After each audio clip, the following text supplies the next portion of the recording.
Okay. Let's see. Is this working here? Better announce. Looking up, but you never be better than Commander Shepard. Hey everybody, welcome aboard. Welcome aboard the Normandy. Hey Rui. Yeah, everything's great. Everything's good. I slept weird, so my neck and my shoulders weird, so I'm gonna be doing a lot of weird, like, these kind of things, just like, ow, you know? You know, like when you get really stiff, you can't, like, turn your head?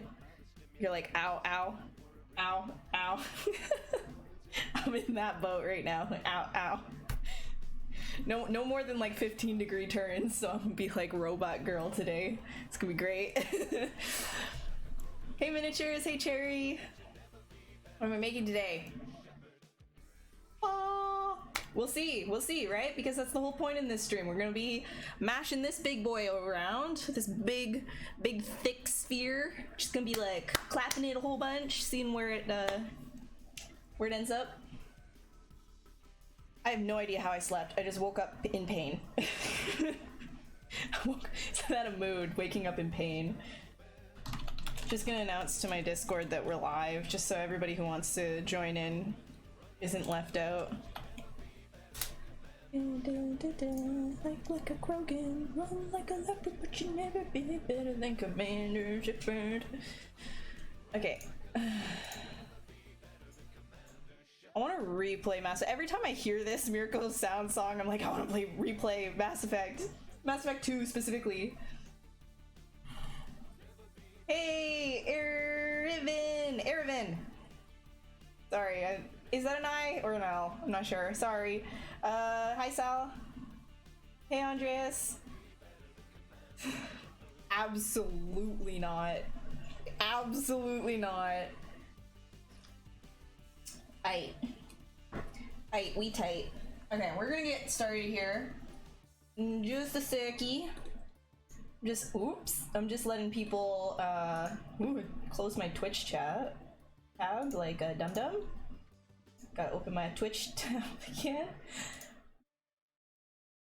Alright, there we go. Now we good. We Gucci gang. Okay, so basically if you're new to what I do here on this channel, welcome, first of all. Welcome.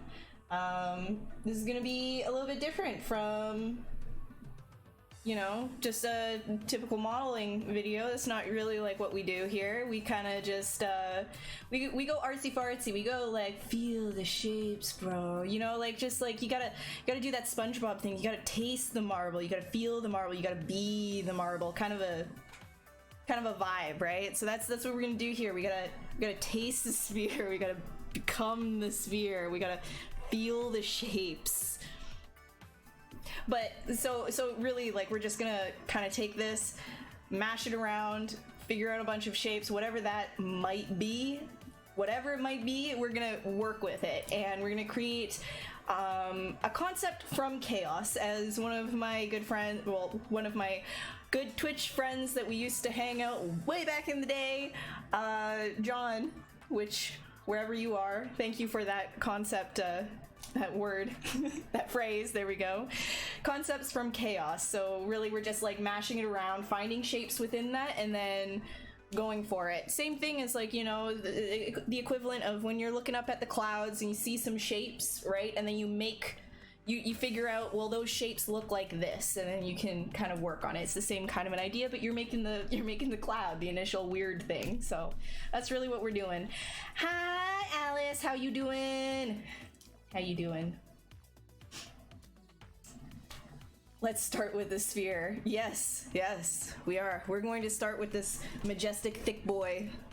Or girl, or neither, you know. Actually, let's not gender the sphere. The sphere is a sphere, and it can be whatever it wants to be. Hey Sto, how are you? You're watching from the beginning. Yeah, no pressure. Don't taste the marble, it's not sanit. I mean, I feel like like it's fine, you know, unless like you just got the marble imported and you don't know where it's been. But if you've had the marble and you've kind of Lysoled it and like it's nice and clean and stuff, you can taste the marble if you really want to. I don't see, you know, clean your floor well enough that you can lick it. I'm kidding. I don't lick the floor. Okay. Yeah, so if you have any questions as I go through this, just let me know what's up, what do you want to know, and I'll handle that as best as I can. I don't have all the answers in the world, but I'm gonna try. Don't you start, Reaper. Don't you start. I swear to God, not even as a joke, not even as a troll. I'm a slap. Don't do it. Don't do the marble challenge. Don't do it. No, actually, yeah, that's a good point. No, we're not just starting a hashtag marble challenge. Okay. All right. Let's pull and push and pull and push. 3, 4, pull, push, pull, push. That's it. Get that burn on. Pull, push. It's an 80s workout video, but with a sphere. Let's do... Ooh. Let's do some of this. And that.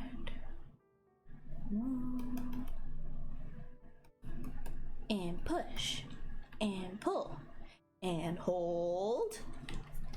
Get your leg warmers on.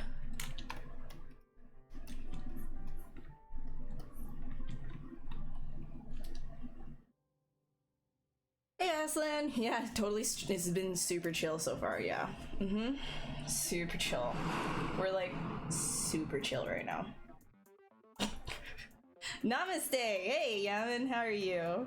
Box gang for life. No, sphere gang. Sphere gang, no box gang.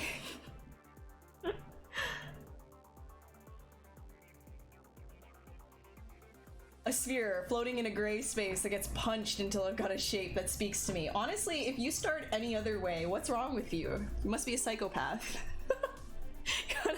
You're like, with that sphere. No, I'm kidding. There are so many valid ways to start in ZBrush. In fact, if you start this way, maybe you are the psychopath. Love all those memes where it's just like, you know, somebody doing something normally. It's just like how normal people do something, and then it cuts to like psychopath music, and it's like, this is how the psychopaths do the exact same thing, and it's just, I feel like I'm a psychopath on a lot of those.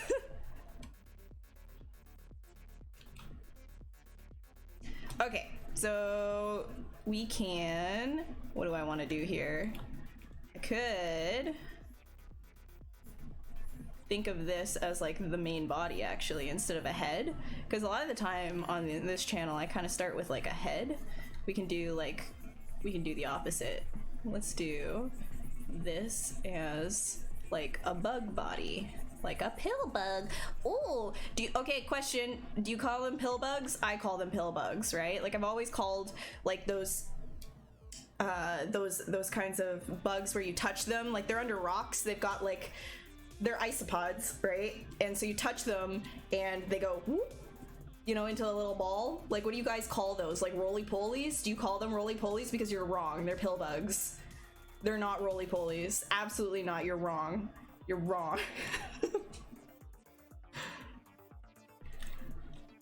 It's the wrong software. You can't say anything to do with cubes. This is Sphereland. This is Sphereland.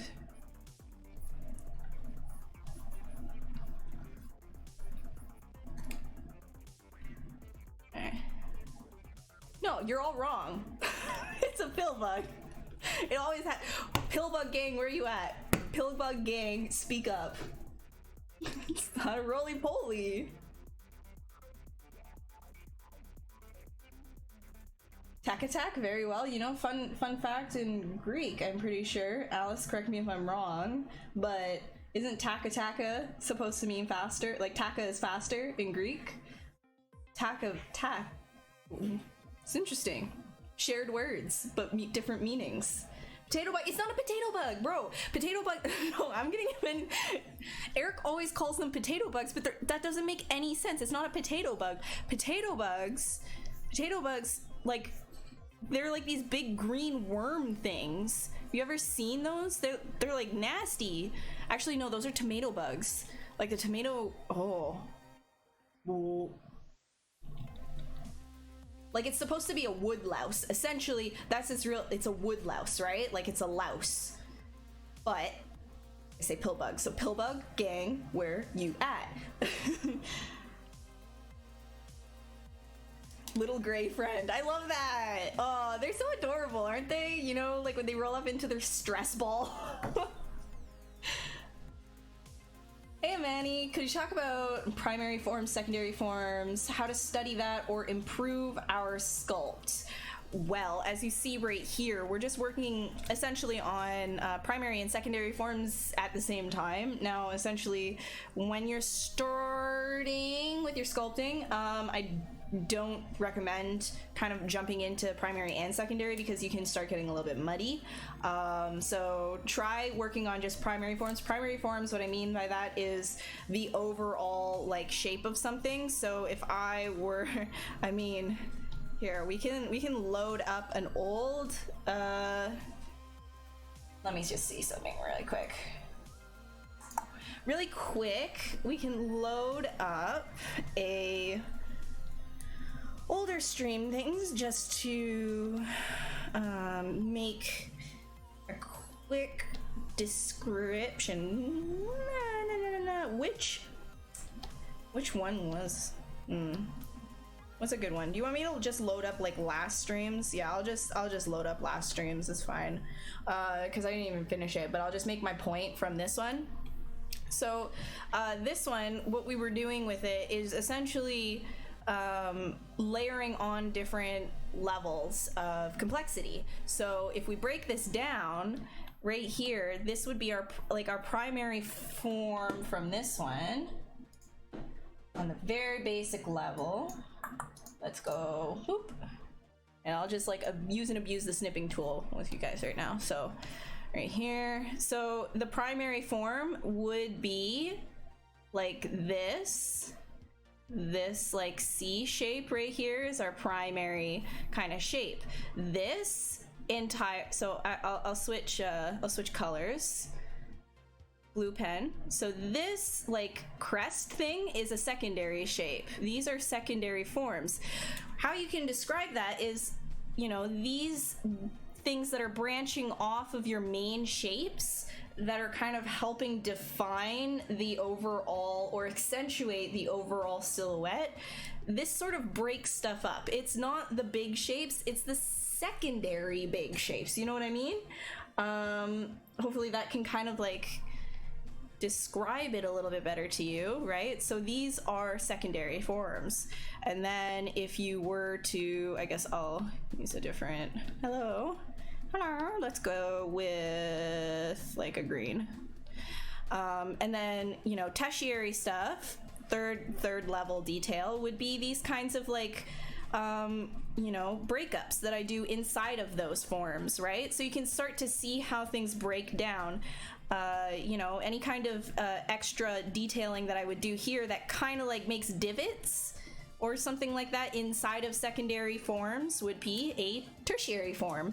You're creating little shapes inside of that, and you could go even further. So now you want to do more detail on top of that. That would be your fourth level, your fourth pass essentially of, okay, how am I going to break down those third level forms that overall it's working for your design, right? So everything you want to be working and complementing that primary form. You don't want something conflicting it, not directly, unless it's in a very like, yeah, I'm just gonna stick with saying that.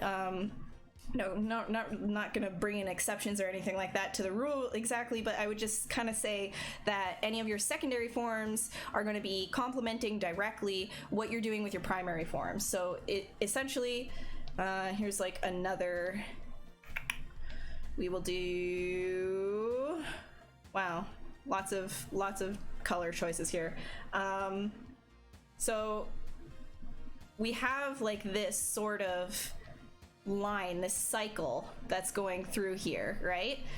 Well, this complements it because it's helping you, it's kind of helping you bring everything in. Here, this is helping it because it's helping you kind of do this as well, right? This secondary form is helping you with this overall kind of rotation thing, but we have this focus on the head area. So that's sort of what we're doing with these secondary forms and how you want to play on them on top of your primary forms, right? You want them to complement each other, and just build on that. And it even comes down to when you're in your third level and fourth level, etc. of detail. Even these are like little arrows, right? These are all little arrows, if you think of it that way. They're all kind of like all of this line, like I know this is messy because again, we didn't really finish it or refine it, but it's the same kind of idea. All these lines in here are essentially, you know, little arrows. So you think about it that way, it kind of helps you flesh stuff out. Yeah, I'm gonna yeet this out of existence now. Goodbye. And we will continue on her very fleshed out, what have you.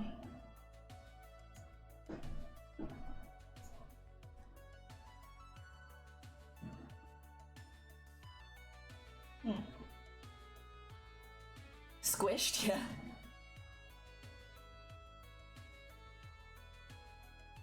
Oh, I'm glad. I'm really glad. Hey, Martini, thank you. I appreciate it. I'm glad you figured it's useful. What kind of machine am I running, and how does it handle high poly render loads? I am running a Ryzen 9. I've got a 2070 RTX. I've got 64 gigs of RAM, which is overkill, but it's been great. Yeah, I mean, it's been pretty great for me. High poly render loads, totally fine in Keyshot. Not as much, like if we start thinking about,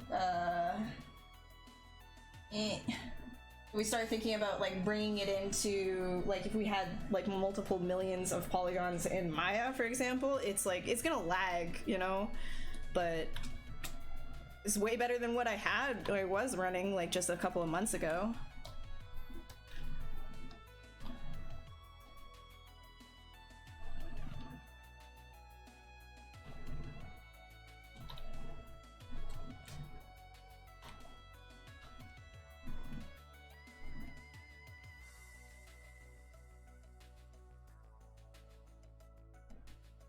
I want to make it like have like this really tiny little head underneath here.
Oh, clicky clicky.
This is you're gonna sculpt along. Sick. Yes. Good, Eric. Thank you. Finally, the support I've been looking for.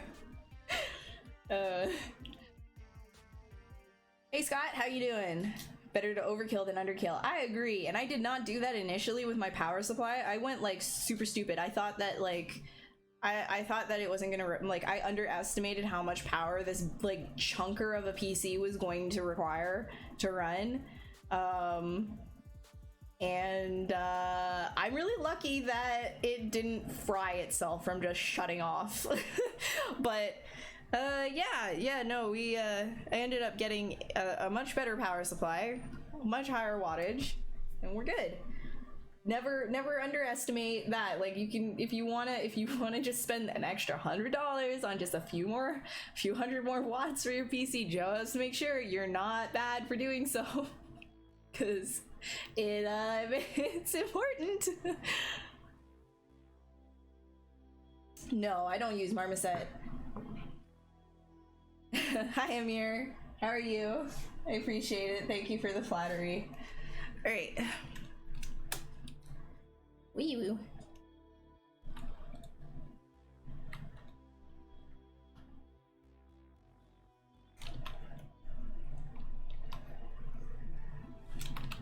No, AccuCurve. No.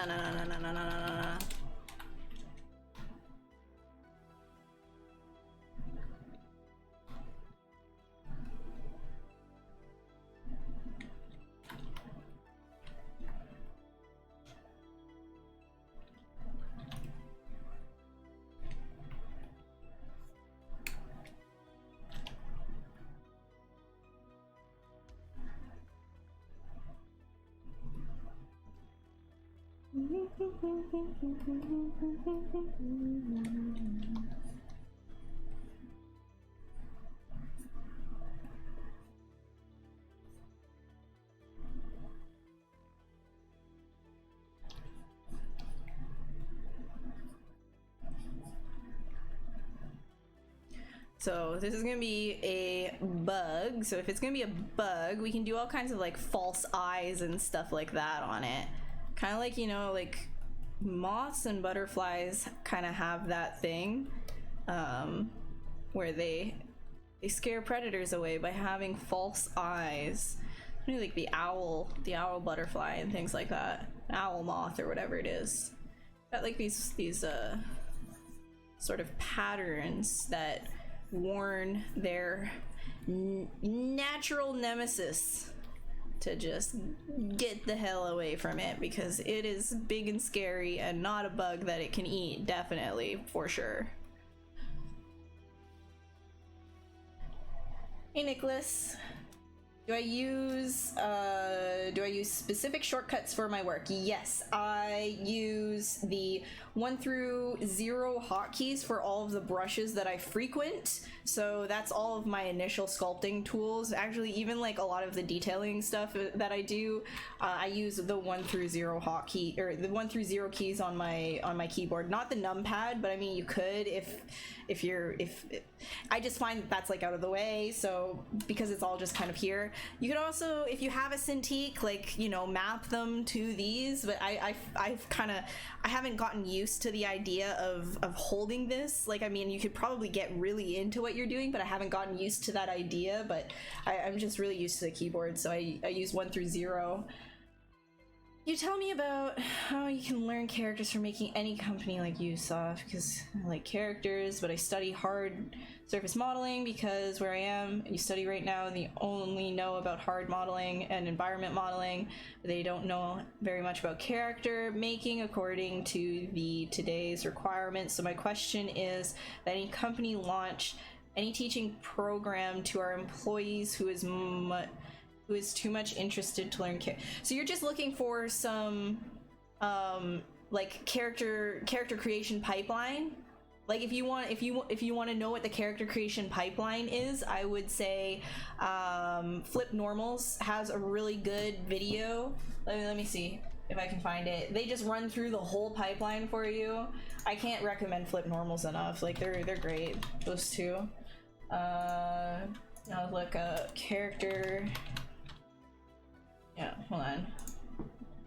Character, yeah, full 3D. Whoops. Hello, I don't want that on. No, my cue. Stop it. Here. So you can check that out. Shub. Check that out. Hey Bubbles, how are you? Is that one of the potato bugs you've heard so much about? They're not potato bugs, bro. Now. I refuse.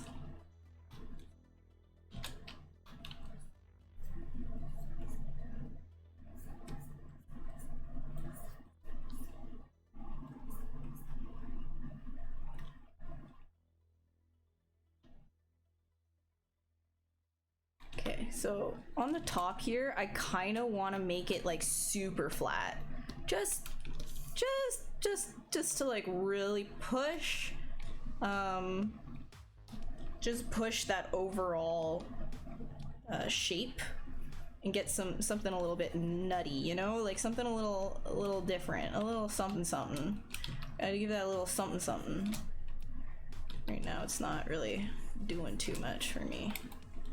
So I'm gonna grab. Yes, there we go. Now we're gonna have some fun. Right? So that could be really interesting. Just have a little bit of breakup there. So a little bit of breakup, because then this, woo, you see that? See that little, woo! Man, I love being a little bit weird, sorry. I had coffee. So we're gonna get like a little bit of that flatness going on here, but I really want to like create like a shelf. It's just sort of gonna be an intimidation thing in a way. It'll look like wings maybe a little bit, but it's not going to be that. It's sort of like a crest, a show. There's a lot of bugs out there that have these showy little like crest things that happen on their backs. A lot of it is to say, hey, I'm poisonous, or to attract other bug mates, you know, or to help them blend in with their environments. And I think it's really cool, and we should do lots of that because we're doing bug-like stuff today. And I don't like what's going on here. I don't want that to happen, but we could do this. Go flat, and then just really push up this like armor.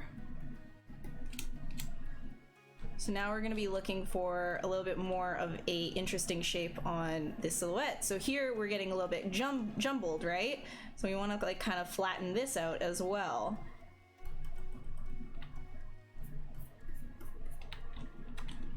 It's getting a little complicated in here. We want to make sure that what we're looking at is nice and consistent. No matter which angle we're looking from, we get a consistency to our silhouette.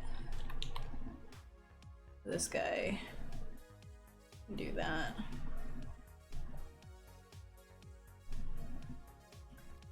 Can even, I'm thinking, yeah.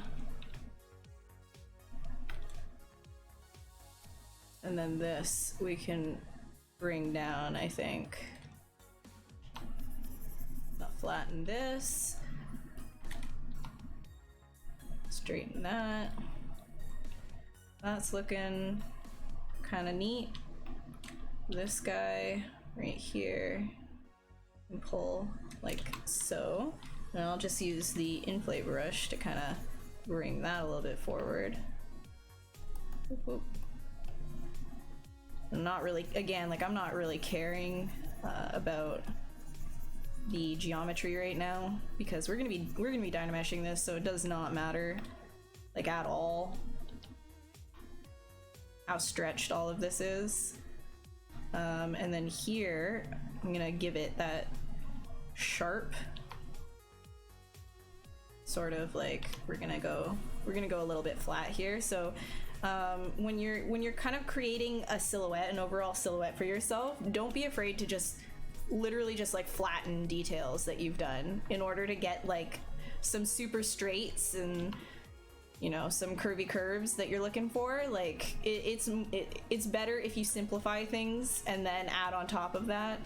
Like, don't be afraid to delete some of the stuff that you've done. That's why it's so important to stay low res initially, especially if you have a tendency, which most people do. Most people will have a tendency to want to jump into detail if there's enough resolution. When you're working low resolution, you're not giving yourself the option, you're not giving yourself the chance to be like that. So always recommend working low res just to keep the shapes really strong initially, and then after that you can start messing with it. You can start adding all the detail that you want in the world. But you want that strong silhouette. This one, come down.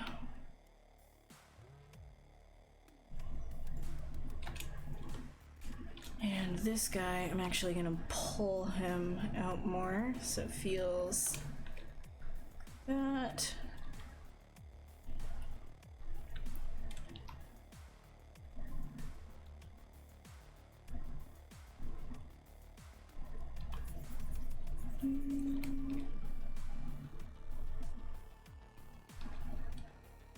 Okay.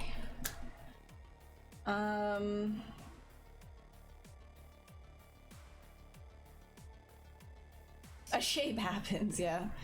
A xenomorph face? Really? I guess I can kind of see that. Any tips on how to create hard surface models in ZBrush? It's easier for me to do organic sculpts in it. Yeah, that's totally fine. I mean, when you're doing hard surface stuff, the way that I would approach hard surface in ZBrush, because it is a sculpting program, is to really just, again, like if you're doing like a car or something like that, then I would recommend you start with ZModeler itself. But if you're doing like a mech or something that is in the shape of a human, even like a biosuit or something like you know, like armor on top of a human or something like that, you can always sculpt each of these plates out, right? Like you don't have to worry about it being perfectly polished or anything like that, because then what you do is you do a low resolution ZRemesher on top of that, and you can start moving those points around individually, like every vert around until it's nice and smooth. Or you could even use some of the polish features down in the deformation area. You can actually do a lot of really great polishing stuff with just these features right here. It's the reason why you don't pull out shapes using Dynamesh. Does it make it less bumpy? I don't use Dynamesh to pull out all of my initial shapes because I want to stay low resolution, and it's just like, Dynameshing something is usually something that I do later on, you know, when I'm doing sculpts like this, like when I'm sketching things like this, like out of like thin air, like nothingness. If I'm doing something out of nothingness and has no purpose, I usually will do it this way, because stretching out this low resolution geo actually creates a lot of artifacts. Like you can see artifacting happening, right? And a lot of like this artifacting can lend itself when you Dynamesh to sort of like sketch lines that kind of help guide new details and things like that. So thinking of the stretched polygons as essentially like taking a piece of paper and doing like, you know, opening your sketchbook and then taking a pencil and just doing like construction lines or base lines, you know, like your quick sketch before you take your pen and you clean it up, is essentially what I'm doing with this, right? Dynamesh is the pen that you're cleaning up.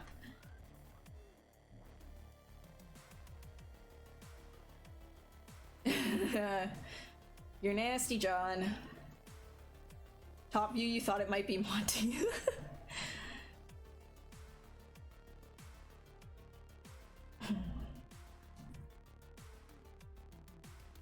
Hey, Karate, how are you?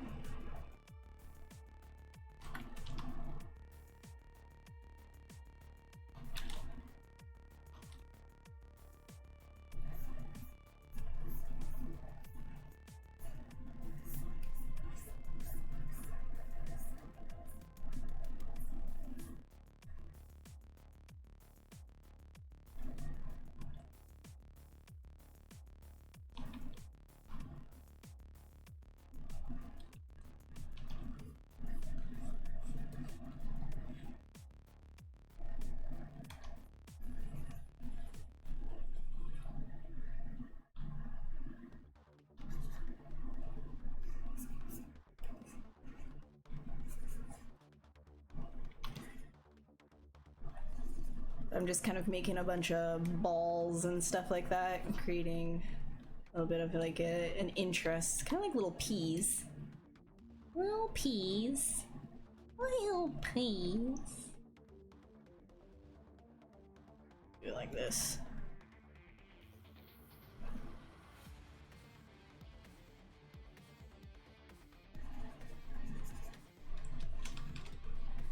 Then you can grab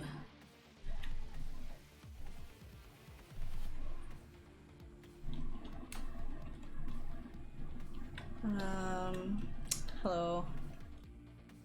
Let's do just a sphere. I'm gonna create some legarinos.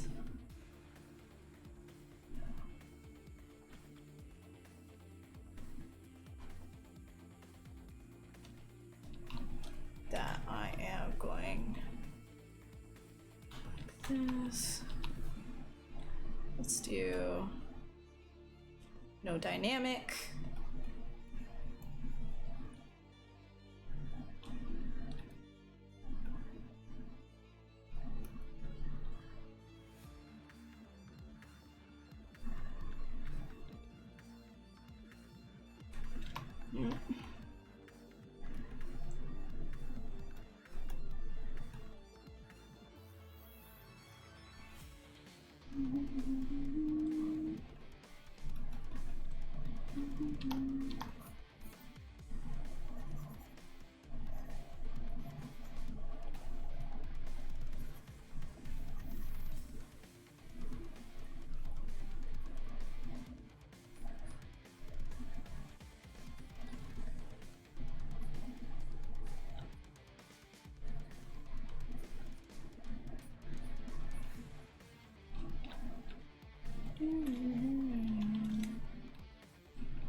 As a beginner for ZBrush, oh, this is really cool how to watch how easy the flow. Oh, thank you, Noodle. Yeah, no, it's a lot of fun once you get to once you get the hang of it. Wow, sorry for my stutter. Total newbie question here. Sorry. What's the difference between modeling in Dynamesh and using subdiv, and how do you know when to switch between them? So usually Dynamesh, sculpting, right? Like, so what you're doing here is sculpting, not necessarily like straight up modeling. I like to consider it sculpting, right? Because then you think of it more like art rather than the technicals.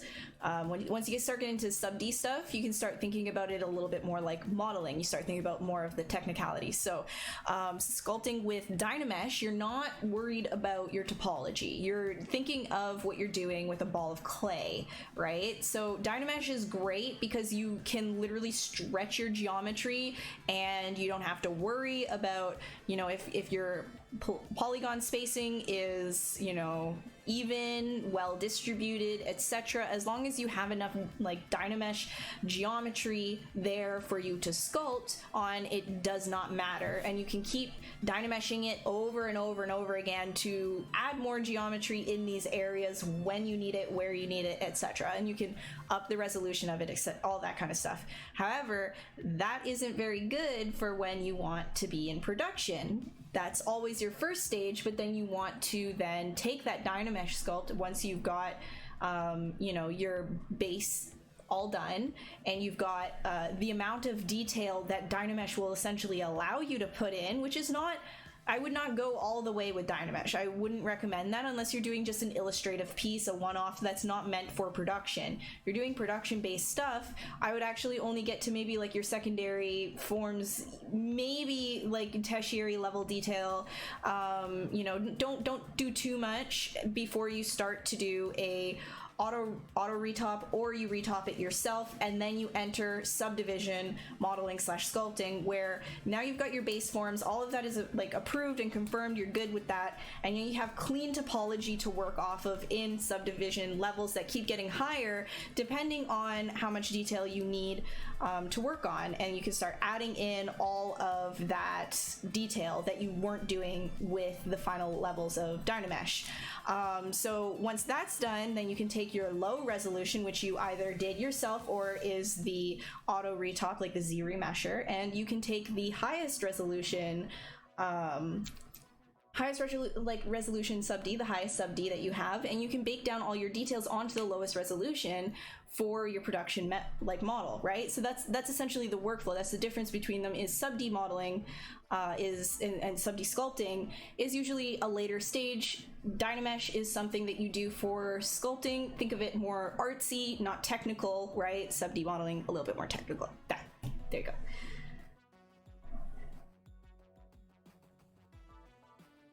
You're beginning ZBrush for a few weeks. Oh, thank you. No, I'm so glad that they're helping you. I'm really happy. You think about Xenomorph Deco? Yeah.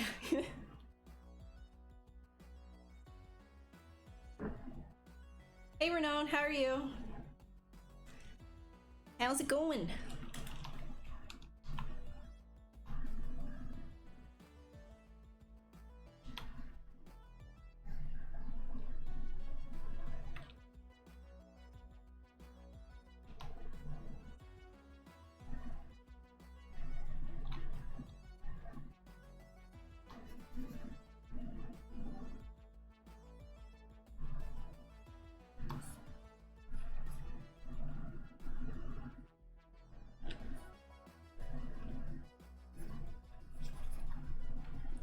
So this isn't very much geometry, but this is also like part of, like, this is before I even Dynamesh, right? Some people won't be sculpting this way, but I like to do this even before I Dynamesh because I can get all those artifacts that I was telling you about, which is a really fun way to kind of play around with the Dynamesh feature. Like, you really, like, you have to let go of that notion that your topology will matter, because it won't. As soon as you Dynamesh, everything will change. All of that, all of this that you see right here, all of this like stretchy, nasty, barf pukiness that's happening right here that would probably give any rigger or, you know, honestly, anyone that grabs this model in production, they would probably have an aneurysm if you gave this to them. Rightfully so, but if you Dynamesh that, it will take all of this and it will actually take that shape and it will create a mesh on top of it that you can sculpt on further. Working and trying not to revert to your student life, dude, I feel like I'm a professional student, honestly. Like, oh, what's up? Working my shifts at 12 a.m.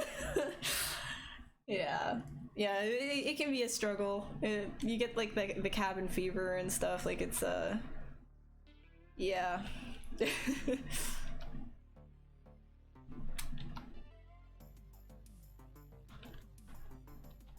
I've been like work from home for like few years now, so I'm not too, like, I feel like I'm just used to it now. I've got, like, I don't know, Stockholm syndrome, I guess you would call it. Like, this is fine. I like this, right? But I know, like, the first year that I was doing freelance, I was struggling so bad. I was having so many, like, breakdowns and stuff.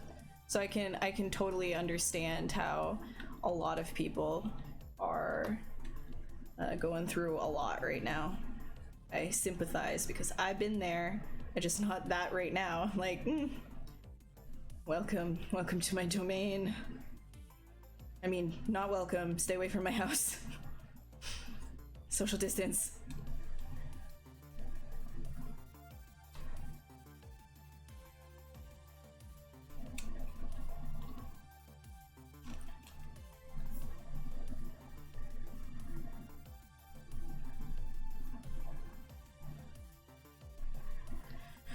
Ooh, I had a lot of coffee, man. I had a lot of, wow, I don't know, maybe that, like, I just let it steep a little bit too long, but, like, whoa, my hand is shaking.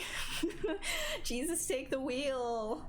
Oh boy, oh baby boy, let's go. This is gonna be something else, I swear to God. This is gonna be, let's you got this. So if you guys start seeing me like fumbling a whole bunch, like, don't be concerned or anything. It's just I had the caffeine, you know. Like, okay, I hold it still and it's fine, but I like, yeah, as soon as I like put any pressure on my muscles, this shit, it's like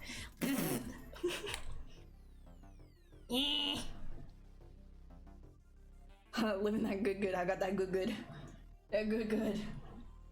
Oh, I'll also be stiff as hell today, you know, doing that robot, turning like this, not my neck very much, because like I can only do this. Oh, ow, I slept weird. I surpassed the breakdown phase, yes. I mean, I do have a panic disorder of sorts, and I still have maybe 5 or 6 panic attacks a year. Actual panic attacks that come out of actually nowhere. But that only started once I started freelancing, so I don't, well, no, that's not true. I had panic disorder before that, but whatever. Whatever. I don't even know. It's not like, I don't know if I should call it panic disorder either, but it's panic attacks. Whatever. I was talking too much. You love Dynamesh. You can tear your model up something fierce and Dynamesh magically fixes it. Yeah, I know. It's actually amazing. I love it so much. Like, I wouldn't be able to do what I'm doing without Dynamesh. I mean, like, I could, but it would take like 1,000 times longer, right? The whole thing is like Dynamesh. That's the process is Dynamesh. Hey Renzo, thank you. Thank you, you're amazing too. Yeah. Oh my god, I'm like even shaking like when I try and smile. Like this is, why am I still drinking this? Too much caffeine. Oh, you're super extrovert. Lack of people interaction is rough. Even the cat doesn't want to hang out with me sometimes. Oh yeah, no, I feel that. I understand. I do, I understand. Oh, this is that bad song. I said we're not supposed to do that bad song. Me. I empathize though, like it is rough. I don't know, is video calls and stuff a thing that you do, Renaud? Like, I don't know, like you do that with like your work people? I guess it could be kind of like awkward though. I've heard that group video calls could get really weird.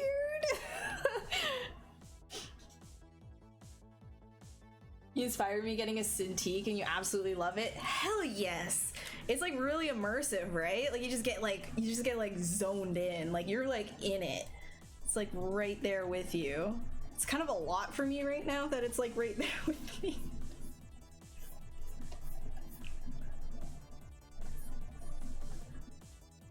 Oh wow, I'm really sweaty.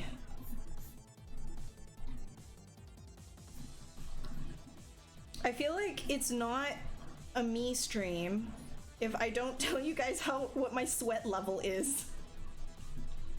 I need to tell you my levels of perspiration, bodily perspiration, for it to be an official me stream. You know what? You know, like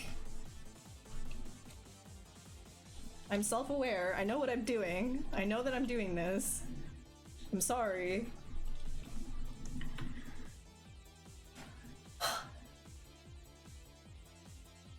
Force yourself to stop using it for a few nights in a row. It's not entirely necessary, but yeah, I know you get like yeah.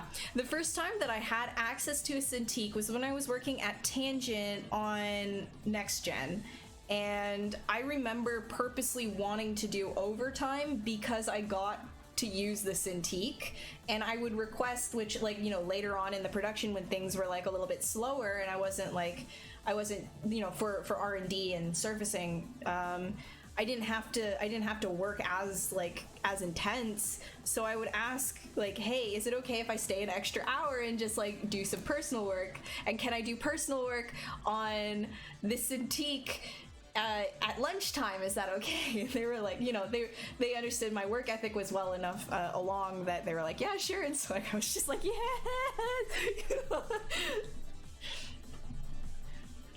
This is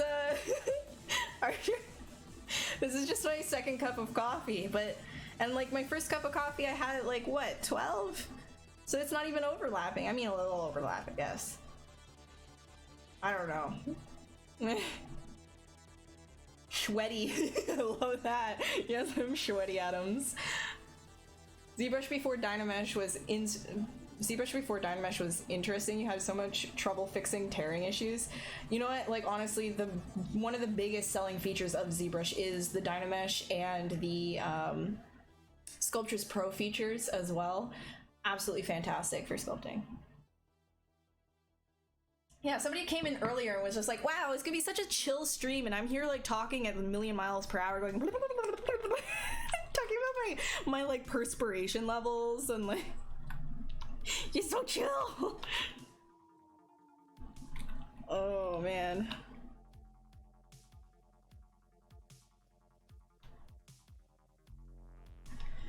Okay, I want to do like something like really like V-shaped. I want to make this guy look mean. Like let's make him look like a bully, you know? Like he would probably take your lunch and he wouldn't even eat it, you know? Like he would just like he would be like, yo, where's your lunch money? He would take your lunch money, but he would be a rich kid. Like he would have like a ton of money in the bank. Like daddy was like supplying him, right? Like that's what we want to make him look like. Like daddy was supplying him.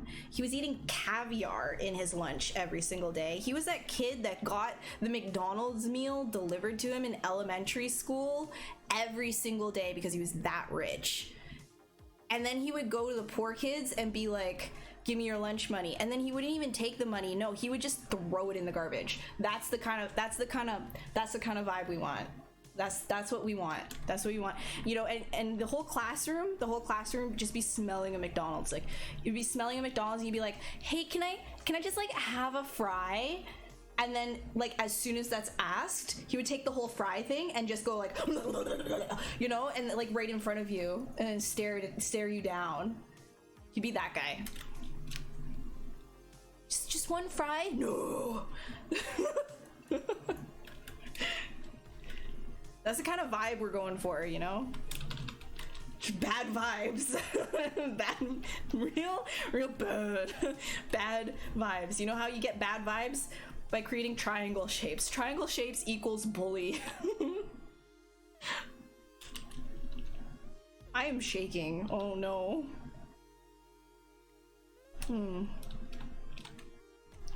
So because we're going with V, we don't want these swoops. We want super dynamic. We want even further. We want it to be even further. We want this to be, he wants to be an intimidating jock. But like he's bad at football. But like he's on the team because his rich daddy said so, you know?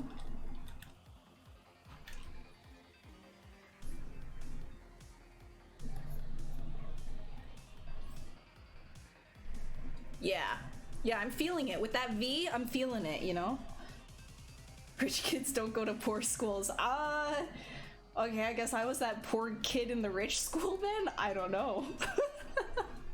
You started with ZBrush 3, you loved it then. Now it's like, I'll never need another remodeling software ever.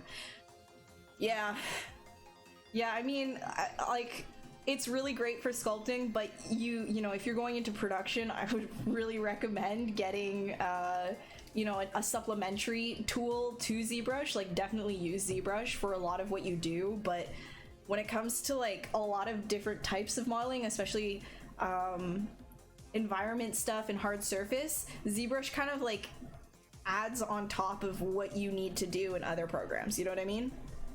Specifically like Maya or Max or, you know, any other like production like modeling suite kind of a tool. This is awesome. No. I'm gonna crash real hard. I'm probably gonna have a headache after this, whatever.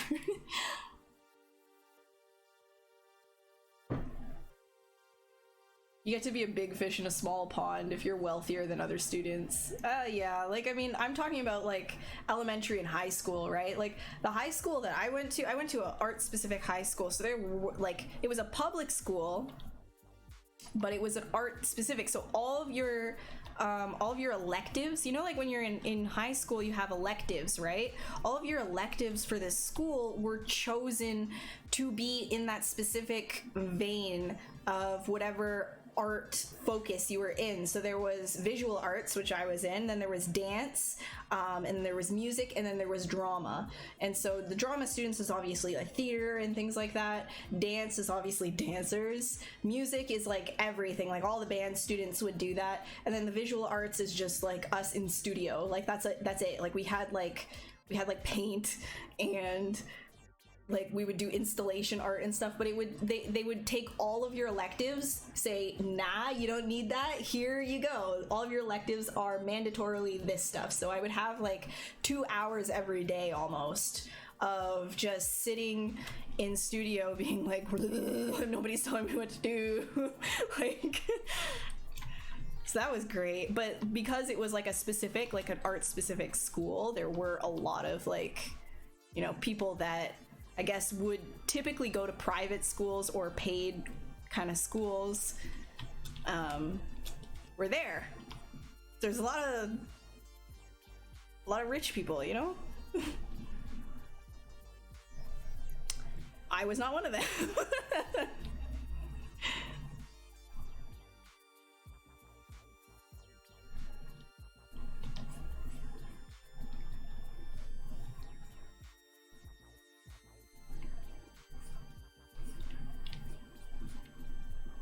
Alright. Yeah, we should do like other legs. Like it's not gonna be these ones. We're gonna do a couple of other things. Ooh, it is getting hot in here. I'm not gonna take off any of my clothes because we're on a professional stream and then we would get banned. So it's just getting hot in here and that is it. Alright, let's do... Oh, I know. Yeah, we'll do this. We'll do the opposite, so...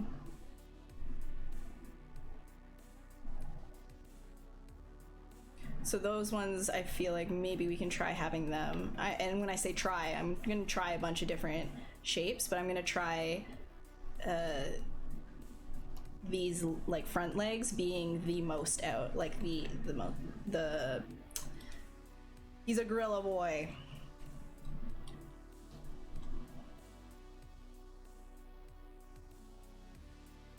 I am wired. I know. Thanks for pointing out the obvious, bruh. Put the cookie down. Nah. Oh, there was so much drama, like actual like drama in that school. It was stupid.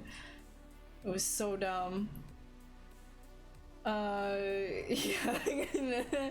No, I'm just spazzy. I'm sorry. I wish you had that kind of branching in your college. I mean, it was like, and you had to apply to it too. It was weird. It was so weird.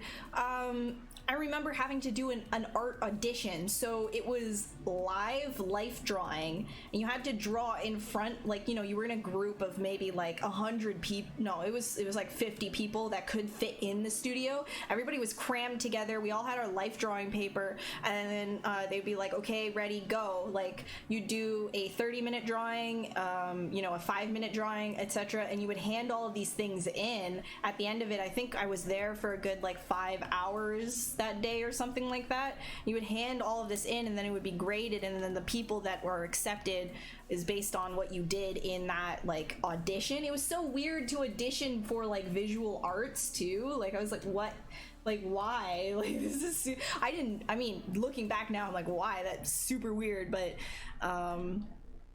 yeah. Yeah, it was an interesting experience, to say the least. But it was very artsy fartsy. Like, it wasn't like, they say it was visual arts, but they were like hella artsy, like fine arts. A lot of it was fine arts.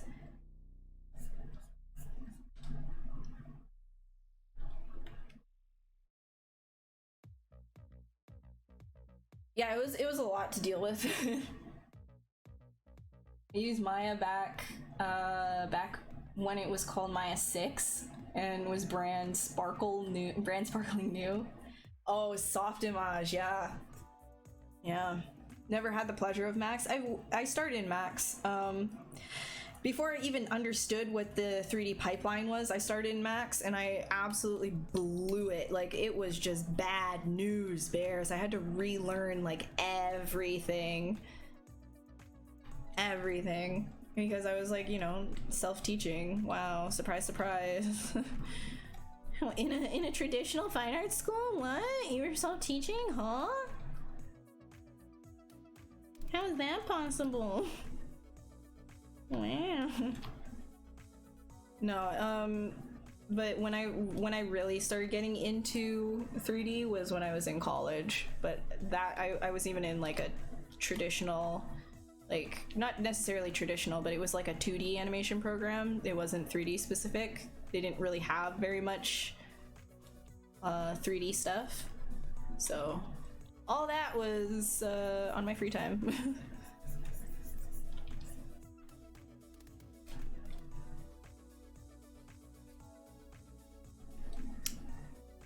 I think, let's see, what do I want to do here? He's kind of like tiny. I don't. Maybe this, and then we can do another sphere, and that sphere. Wait, hold on. I feel like I missed a comment. Character designs only, like not really doing environment myself, just the critter. Which other program would you recommend? User friendly, yet gets the job done. User friendly. Good luck. Okay, well, yeah, good luck with user friendly. Like, I'm biased. I would use Maya if I were you. It is really expensive. There's like, if you're a student, there's a trial version that you can use, and even like a student free version. And it's kind of the most widely used 3D suite as well. You know, the free version, you could use Blender. Just don't you dare sculpt in Blender. Wow, sorry. Ooh. Do I remember Mudbox? Yeah, oh, hate it. No, I don't hate it. It's just Mudbox is more of like a subd focused sculpting program, and they didn't really keep up. ZBrush is like a lot better, I find personally. There's a lot more you can do with it.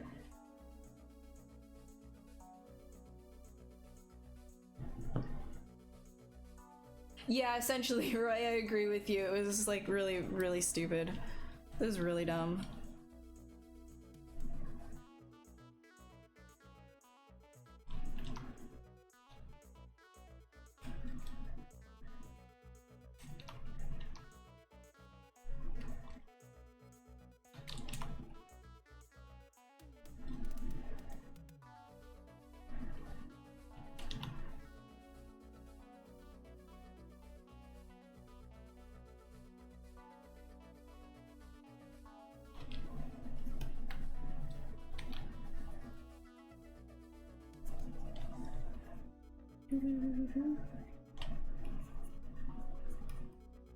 Alright, we're adding a buttocks. A booty.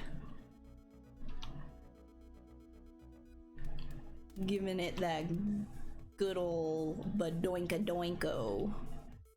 Because Lord knows bugs with big butts are the most terrifying.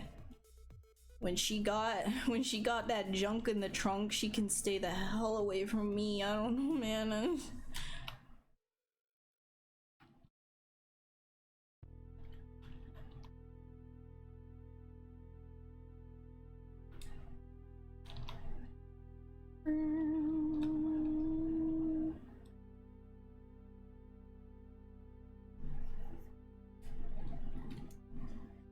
Have I got reference about my design? Absolutely not. No, we're doing something just for fun. When like, if I were done with this on stream, then, and I wanted to take it further, then I definitely would look up bug references and things like that, just to add you know, that lifelike detail that I need, and to fix any anatomy things that I have completely wrong, all of that kind of stuff. But when it comes to just like sketching, a lot of the time I don't really like pull up refs initially unless I want to do something very specific. Like if I had in my head, okay, I want to sketch a squirrel, then yeah, of course I'm gonna have squirrel pictures up. But if I wanted to just be like, I don't really know what to do, I want to do something warm up, just something for fun, then I could start doing something like this, and once I get the idea, then I could always look up references afterwards. But this is more of like a, you know, just kind of go with the flow and have fun with it, you know, have fun with sketching. Just don't hold yourself to anything, because I find, especially when you're first starting out, if if you're a fan of purest, for example, which is a great program for reference, by the way, you should definitely look into purest, P-U-R-E. I will type it out in chat. Here we go. Purest. So you can definitely check that out. But what a lot of people do initially for projects, I find, is they overwhelm themselves with too much reference. Yes, you can have too much reference. What I would say when you're designing something initially is find a couple of really interesting pictures that inspire you, right? Just a few, maybe 5 or 6. Nothing that's like there's this massive collage of these tiny little thumbnails that you have to scroll through every single one of them.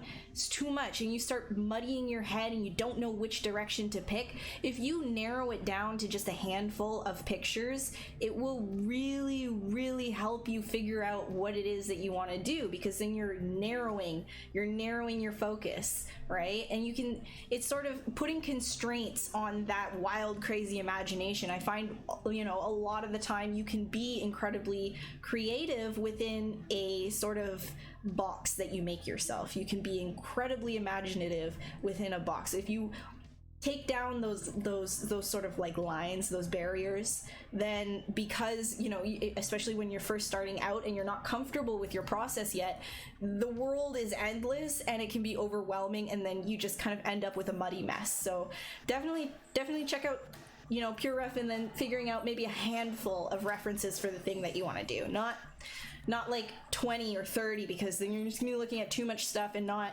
focusing on what you need to focus on.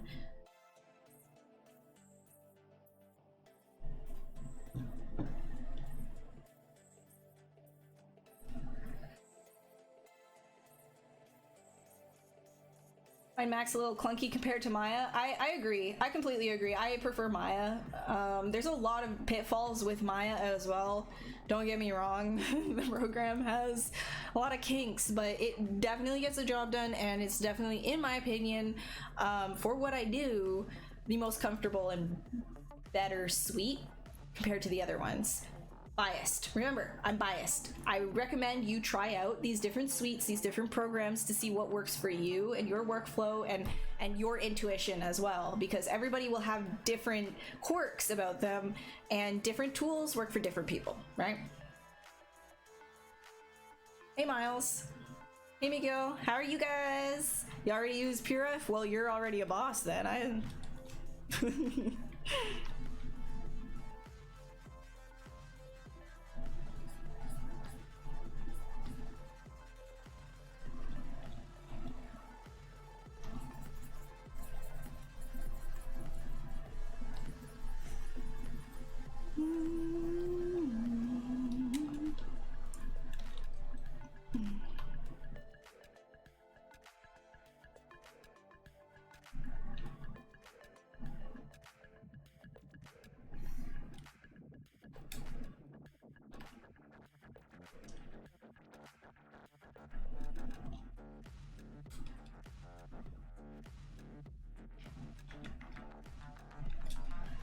I like this music. We're gonna listen to it a little louder. Whoop.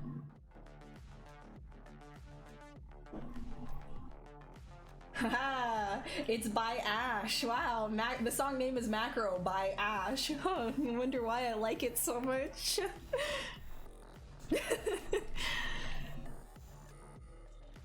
Shmaba, you can try out whatever you want. You know what? If it works for you, that's great. But don't you dare betray ZBrush. Don't you dare betray the artist within yourself by sculpting in that godforsaken program. Everything else in it is totally fine. Like, I don't care, but like, do not sculpt in Blender. Sorry, coughing every time I say it. Don't do it. Don't do it. Unless you're doing something like super simple. Like, if you're doing like super simple stuff, then fine. But if you're wanting to do like creature stuff, you're just like shooting yourself in the foot, man. Like, you're gonna take so long to do the same thing.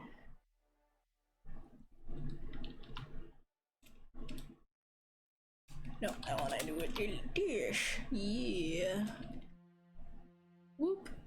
Let's go.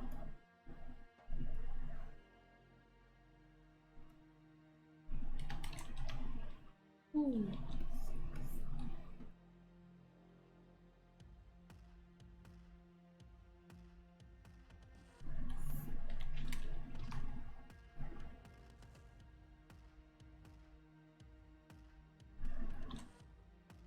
He's got that big whipperoony. You know what they say about bugs with big wings? They got...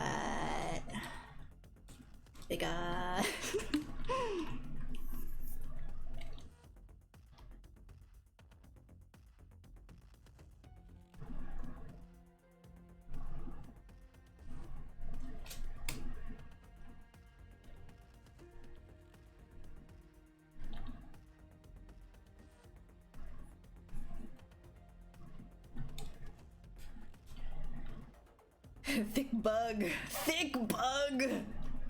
Thick. You know, if they're still got time, a one-time price for Maya like the old days. Yeah, they do subscriptions now, and it's an absolutely like ridiculously high fee for it. So in that case, like, I don't blame you guys for like going with, like, you know, if you need like a free software, there's always like Blender.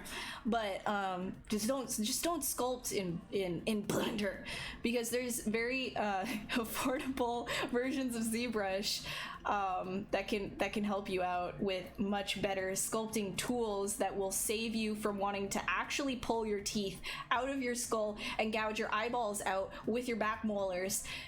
There's a lot of affordable options in ZBrush for that, instead of doing it inside of Blender. Switch to Modo when Autodesk went sub-only, then the Foundry went sub-only. Yeah, everybody's gone sub-only. I mean, it's kind of like, it's what it is, right? Like, if you're on top of your subscriptions, though, like, you know, if you're not doing work in one program, like for example Substance, right? Like, I was considering buying it a while ago and I just didn't, because I didn't have the money at the time. And so then I just kind of did, like, whenever I had like surfacing work to do, I would buy like a month of it and then discontinue my subscription when I don't need it or whatever. And so it was kind of cost effective that way. But I can see, like, over long term, of course you want to do perpetual if you can, like, that's nice. But yeah. See my clips and cry. No, they need to know that they're sculpting. The sculpting aspect of it is absolute A word. Yeah, I don't know if I'm okay, man. There's a bug. There's a bug in the air.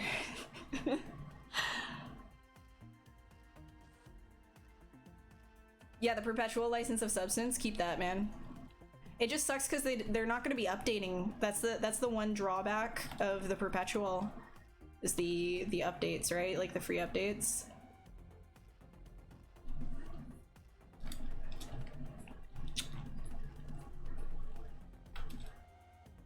Yeah, like Photoshop, for example, I have a perpetual license of CS6 and I didn't want to have to upgrade, but the pen pressure doesn't work properly. Like it drops and then comes back. If you follow me on Twitter, I'm sure you've seen my absolute neurotic spam of just like circle drawings that were insane to look at. Like, it's just like me drawing circles and lines constantly that were ziggy zaggy and stuff.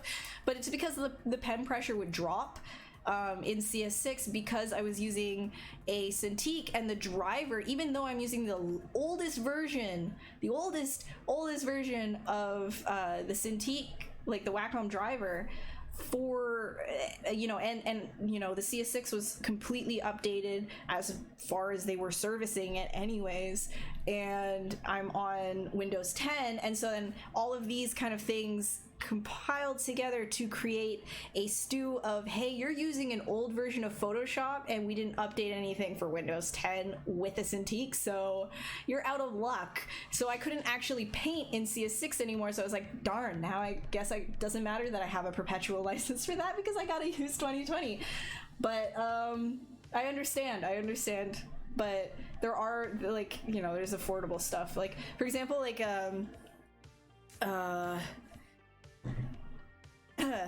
like I'm pretty sure, wait, was shoot, what is it? Hold on, let me just look something up.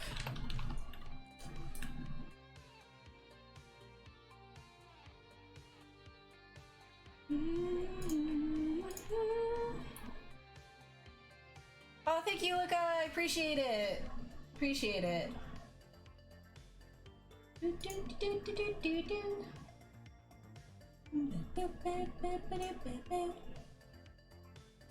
Yeah, so Pixelogic does still offer the perpetual license as well. It's a hefty chunk, but it's not so bad. And if you can't afford that, then there's also, like, I'm not trying to shill for them too much. I'm just trying to make a point that, like, they're good. They understand.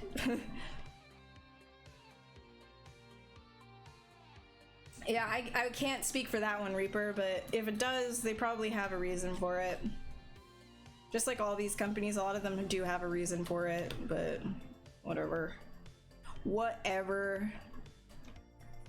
Like if they do go, like, you know, if any company goes sub only, I feel like it's not so bad unless they decide, like, you know, the perpetual users, the ones that have paid that perpetual price. You have a perpetual license already. It's kind of crummy, in my opinion, I think, to just kind of be like, oh, it doesn't matter anymore that you've already bought this and you own it. We're just going to take that right away from you. Now you have to pay for it again. That's kind of like crazy to me. I'm sure a lot of people. That's the complaint I hear all the time. Yeah.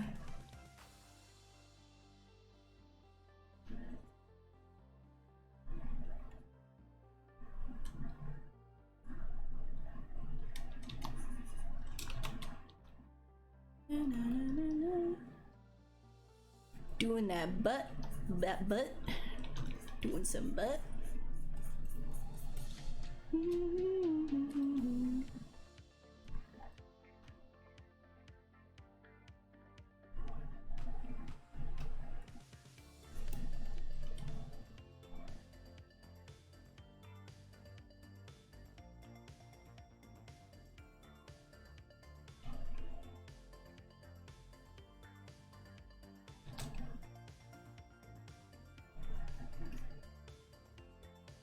I gotta add more spiky spikes just to give him that like, you know, mean bully vibe.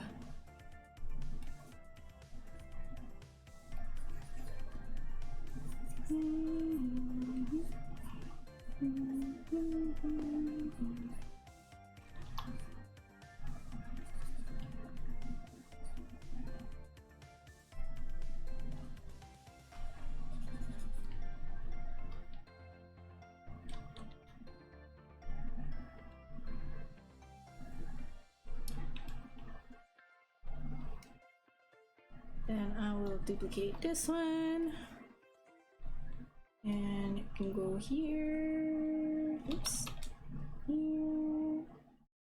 Action. Turn that around.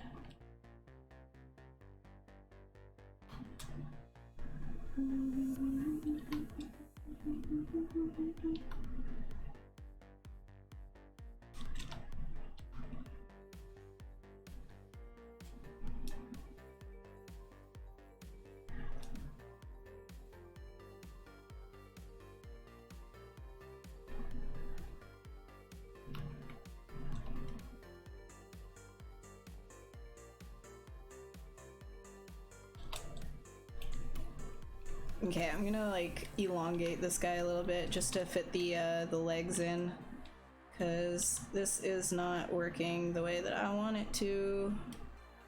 I think that'll help. Then overall, we're gonna lift this up. I'm gonna create more of like this, ever so slightly. That's still good at the front. On the side.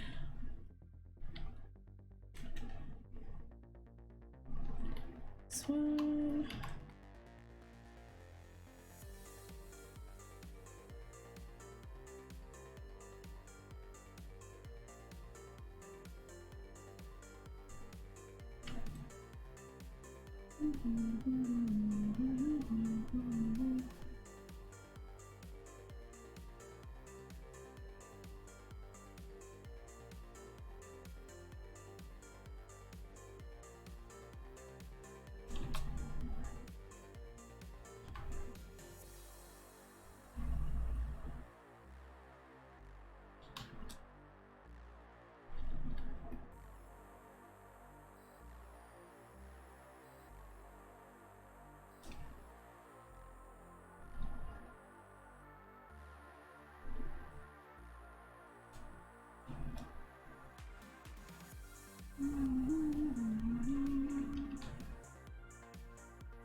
Which are the most important brushes for you? It's not a stupid question at all. Don't think that. My favorite brushes, I'll run you through them. My favorite brushes are all on the keys on my keyboard 1 through 0, and 1 is my clay build-up brush. You can watch up here as well to see what it is. Clay build-up brush, I've got Damien Standard, H Polish on 3, Snake Hook on 4, Inflate on 5, Pinch on 6, Mahcut on 7, which is a brush that you can download online. M-A-H-C-U-T. Cut? Yep. Mahcut. Mech brushes. You can find that online somewhere on Google. And then there is 8, which is /2, and that you can find in the lightbox. How do you open purest? Clicking on it. Click on the icon.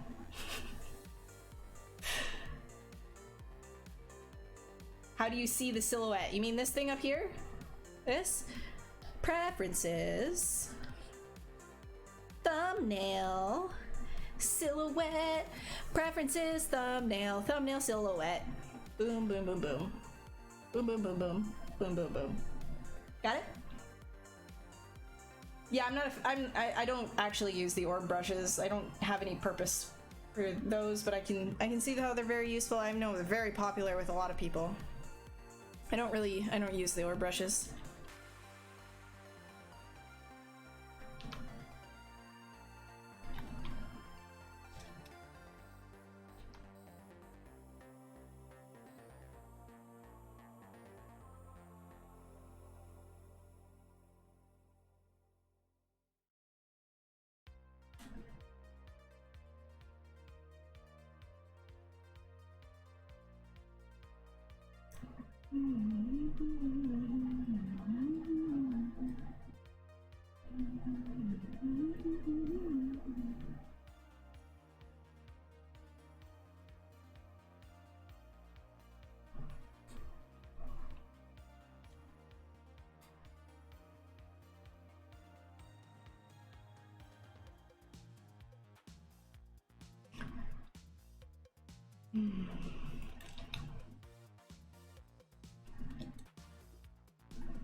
Oh, my stiffness, man.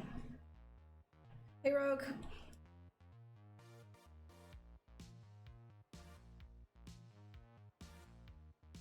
Hey, Babakar, how are you? Whenever you do sculpting, I can't manage two-side mesh brush, always break artifacts on the other side of the mesh. Okay, go to your brush settings, right? So you'll see with backface masking right here on top of my clay buildup brush is active, and in order to activate backface masking, which is exactly what you're gonna want so that the other side of your geometry does not start freaking out on you, you have to go to your brush menu, scroll all the way down to auto masking, and you can actually see it in here, right here, backface masking. I know that the chat is kind of in the way. Hold on, I'll bring that all the way up here. There we go. See it? Backface masking right here in auto masking. Right here in the brush menu.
Is it easy to find freelance work for ZBrush modeling? I would say no.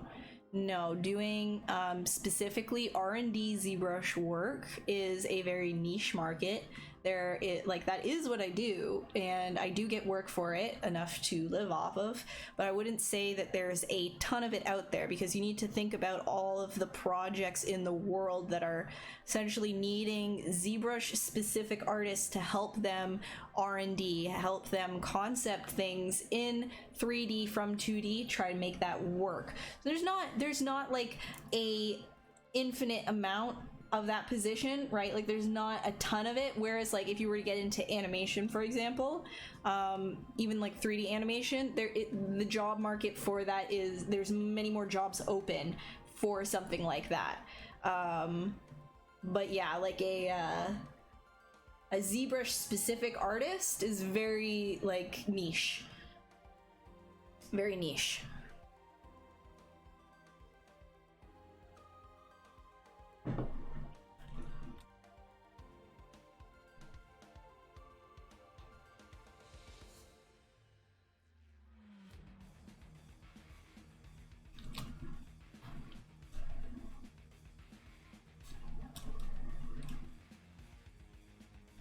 Let's see here, what else do we want? This guy. I don't know, I'm still not happy with this like top part right here.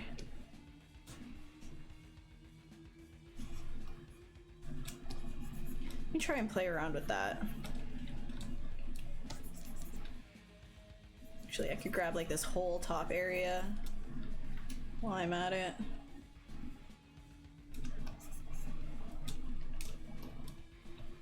Just kind of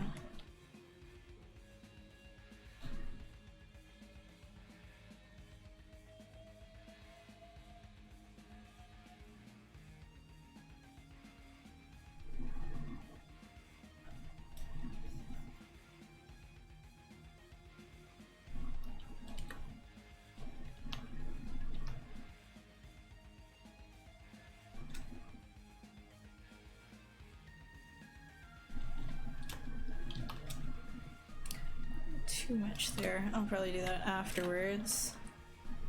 Okay. So I'm simplifying things a little bit.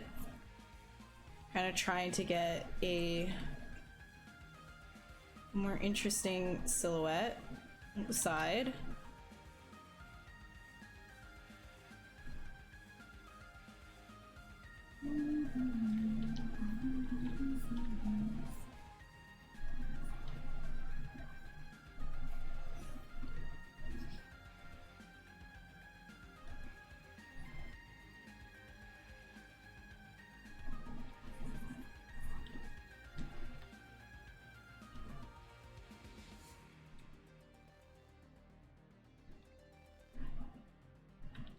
Can do this, like sharpen this whole area right here.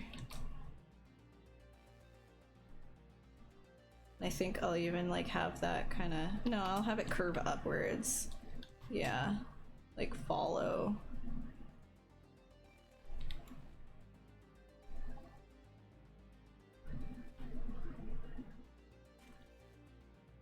And that needs to be a little straighter. Straighter. Straight. Really go straight. Just really flatten this out. There we go. This is a super annoying song as well, so we're gonna skip that. Very shield bug, yep. It's got that crest on the back. That big mean boy crest.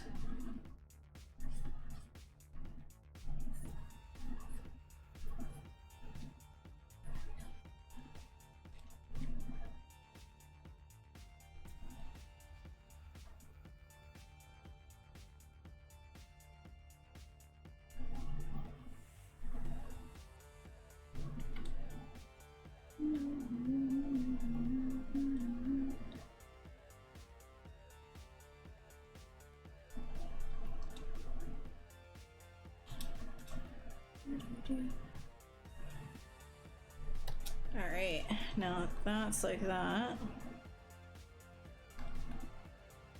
Play around with the leg housing.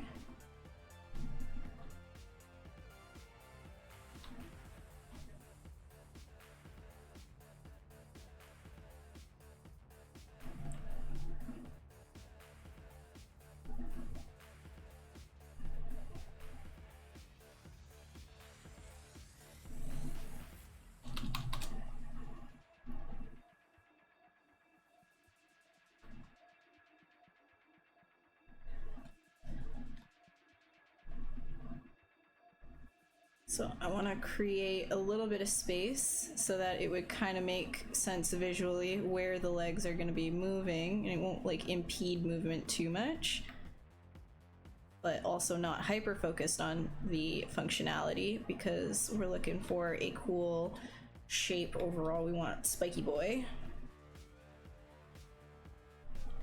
And then this will come out from behind too. That's cool. This guy,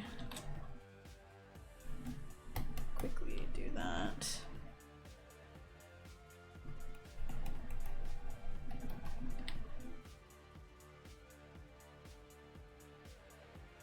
There we go.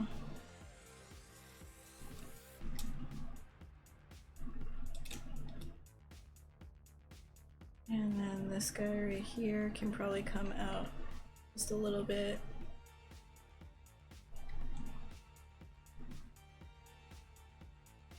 Probably do that.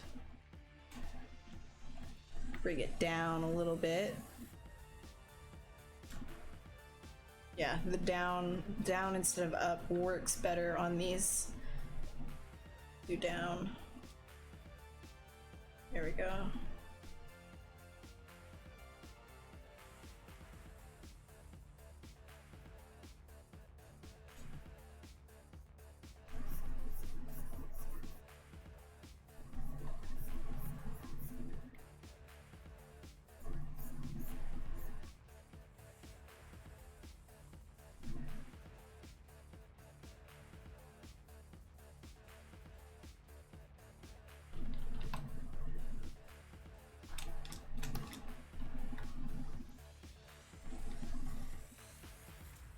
Am I gonna color this? I don't know. I don't know how much time we're gonna have. Gonna grab a bite? No problem, Doom. Have a great evening. What creature am I making today? It looks like a bug, right? I'm making a big boy, chunky boy. Big chunky boy. The Addams Family Asylum. Nice name. Difficult time deciding if you should learn 3D Coat or ZBrush. I mean, if you want a great sculpting program, I would say ZBrush. But depends on what you want to do.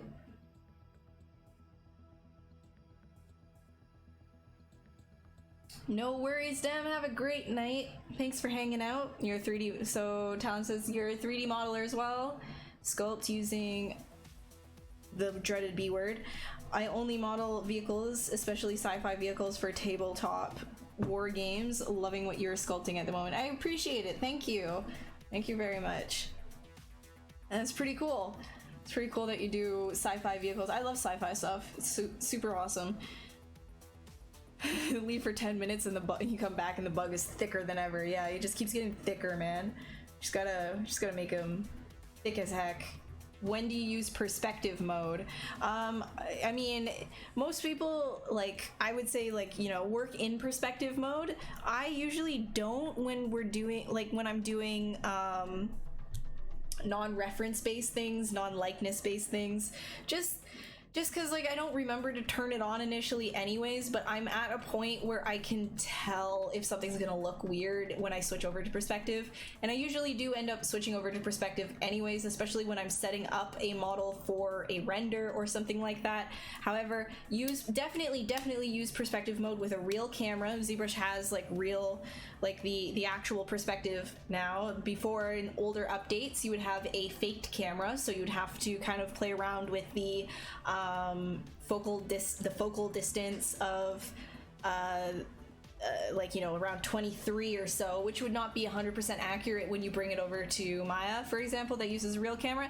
Now ZBrush is actually using a real camera, and you can get like a 50mm or whatever it is that you want to use and accurately match the references that you are sculpting from. So especially use it if you're doing a likeness study, right? A likeness study, a likeness sculpt, likeness model, whatever you're doing, that you need to match your camera to the camera perspective that you're using the reference for. Otherwise, you're gonna get something completely different if you're working in orthographic and then you turn you turn on perspective, right? So if you're working on orthography, you turn on perspective for a likeness, you're gonna end up stretching out the face a lot. It'll look a lot more stretched out or like skinnier than it is that you intended, because you weren't, you know, working in perspective.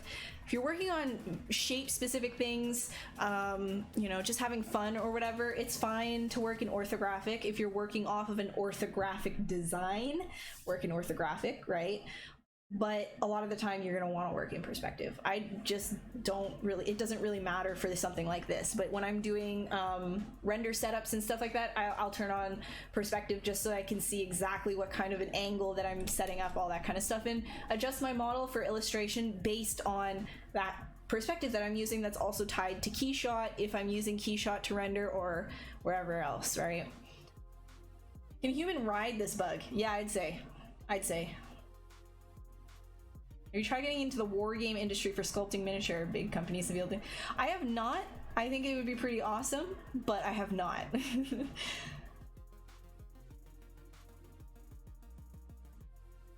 Hey, Mosin.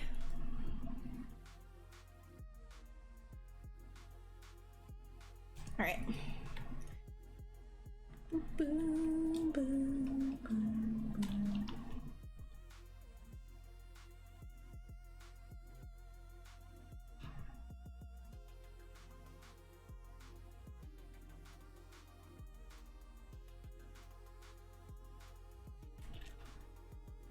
Okay, I'm gonna give it a floor just so I can see what's going on. Let's do... Oh, hello. Whoop. So a lot of the time I just kind of like stretch out a cube just so then I can get like a base for it to sit on, and I can kind of just say exactly where these legs are going to make contact, and if all of the legs are the appropriate size, you know, they all kind of like sit in the right area.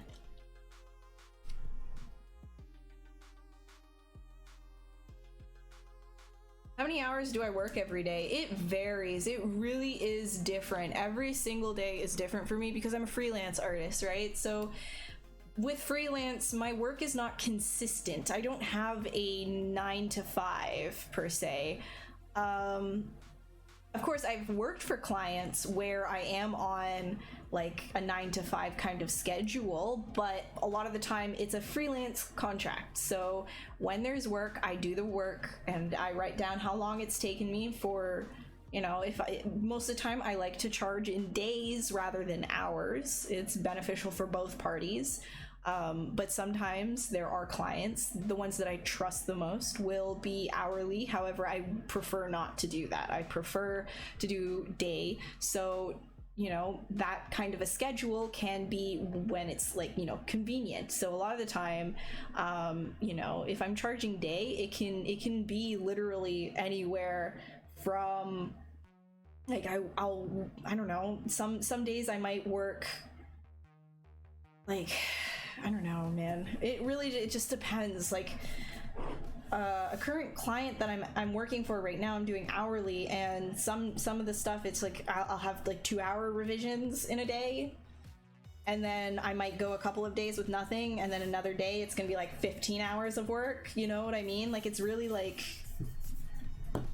it's up and down. Hey mother, how are you?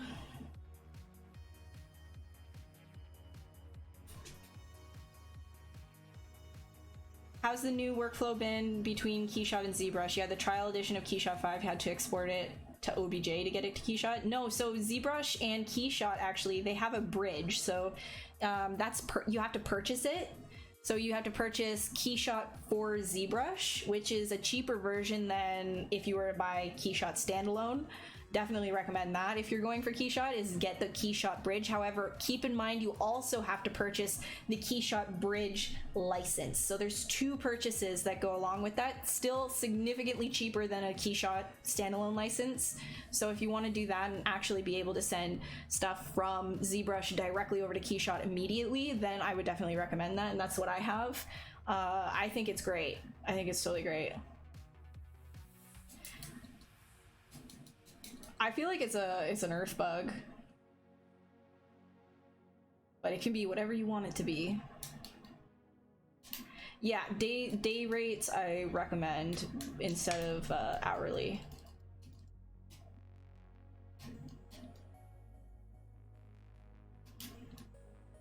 Hey Kevlar, how are you? I'm good. I'm good.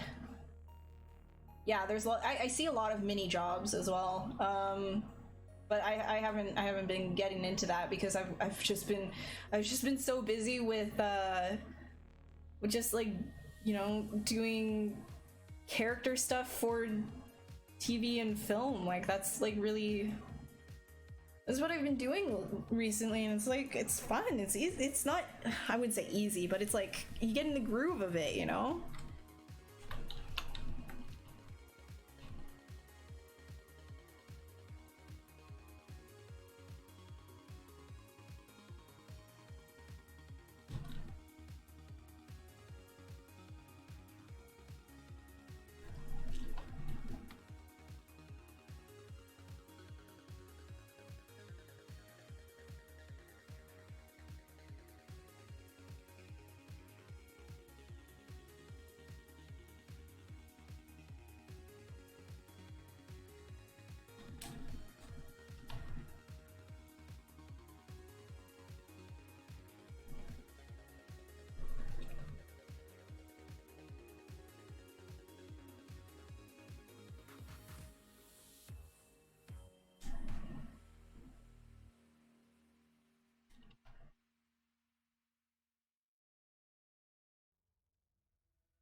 these ones right here are going to be like its support things. So if it starts walking, I'm also thinking a little bit about functionality right now, because that's like heavy. It looks very heavy. So I feel like he would have like little support legs that when he is resting, he would just have them there to like support. But then when he's walking, they kind of like just lift up a little, like they lift up, they tuck in, and then when he's standing, they kind of come down, you know? So most of the time, he's actually like standing higher and walking higher. In that case, I feel like these guys are gonna be chunkier.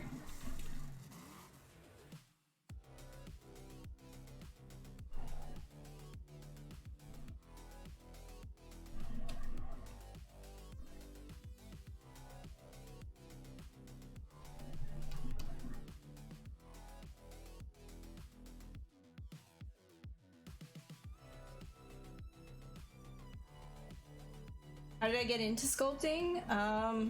It's kind of a weird winding path. I did just sort of pick up ZBrush. I saw my now boyfriend, who was my classmate back in college, he was using ZBrush and learning from someone.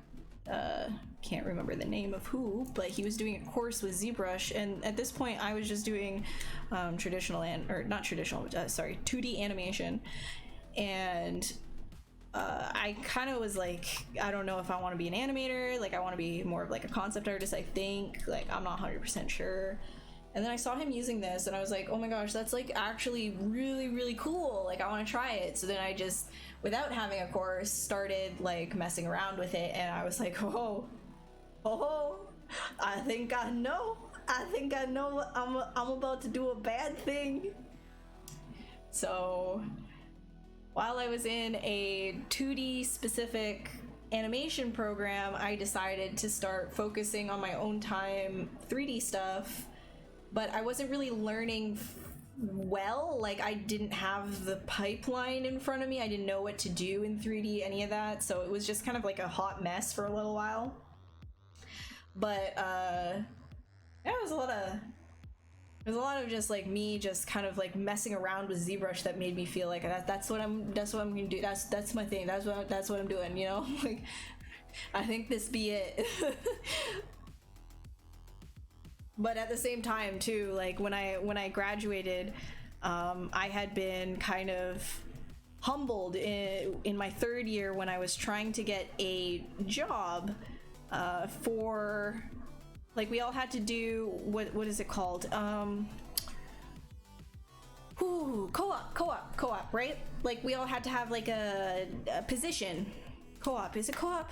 What is it? Like, you know, internships, right? I couldn't get an internship. I applied to close to 100 places, not exaggerating at all. I couldn't get an internship.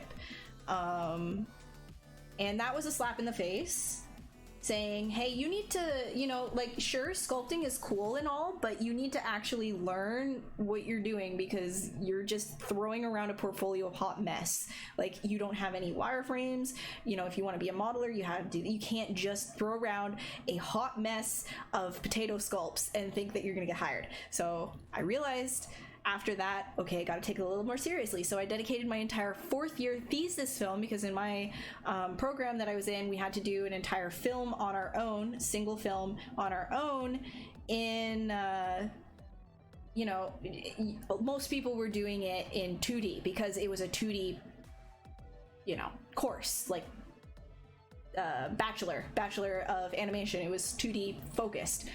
But I was like, nah, we're gonna do it in 3D. There was a couple of other people who did theirs in 3D as well, but the thing is, you had to learn a lot of that on your own. So it was a tricky situation, and that was like, I had a fire under my butt to be better so that I could get hired.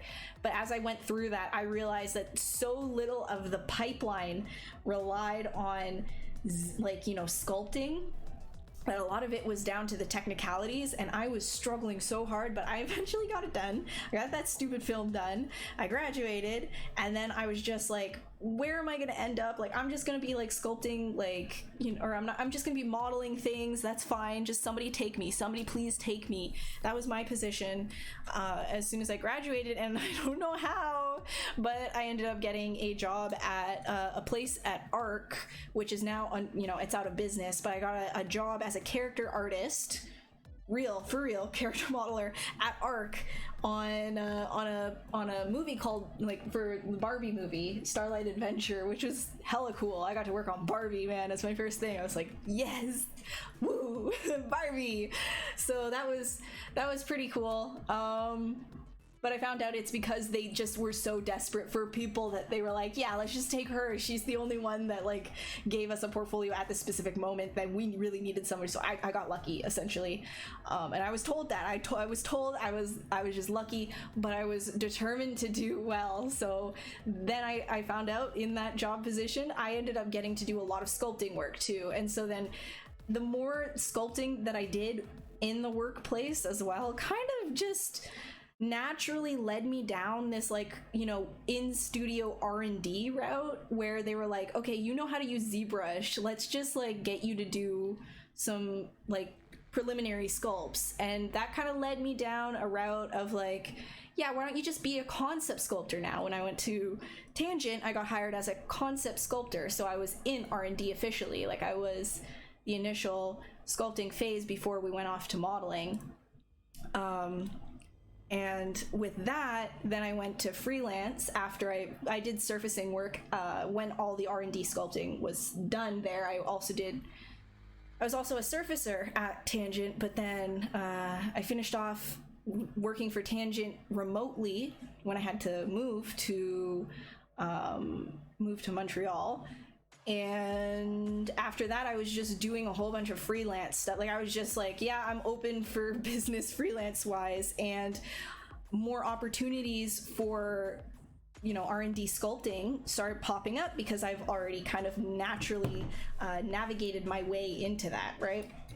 So the way that I got into it is kind of, you know, like, it just kind of, you know, like, just, I would say just kind of like go with the flow and just keep doing what it is that you like, and eventually you can mold your career. I feel like you can mold your career in a way that you can kind of end up where you're looking to end up if you take your, you know, that passion that you have and work on it in your own time. Don't forget too that I was also sculpting when I got home from work, of, you know, being a character artist and, like, modeling things. I was also sculpting at home on my own Twitch channel, right? So I was doing it a lot. I was doing a hell of a lot of sculpting, and doing little art contests here and there, never really winning anything, but the fact that, like, I was doing lots of stuff. I was learning new things, like meeting new people on Twitch, which is really cool. It's good to be a part of these chats, right? Because you learn a lot of things from even the people in chat. There's a lot of professionals. You'd be surprised. A lot of professionals hang out in chat that will answer your questions too. So there's a lot of really good stuff throughout the years that, you know, just on my own time, I've just been like, and just kind of, you know, like, yeah. Yeah.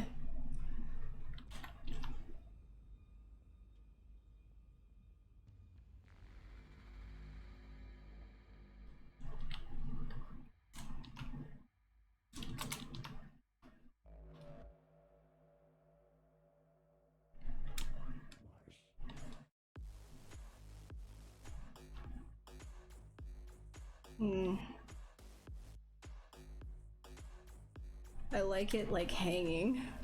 I like to make that booty, that dumpster truck butt just hang.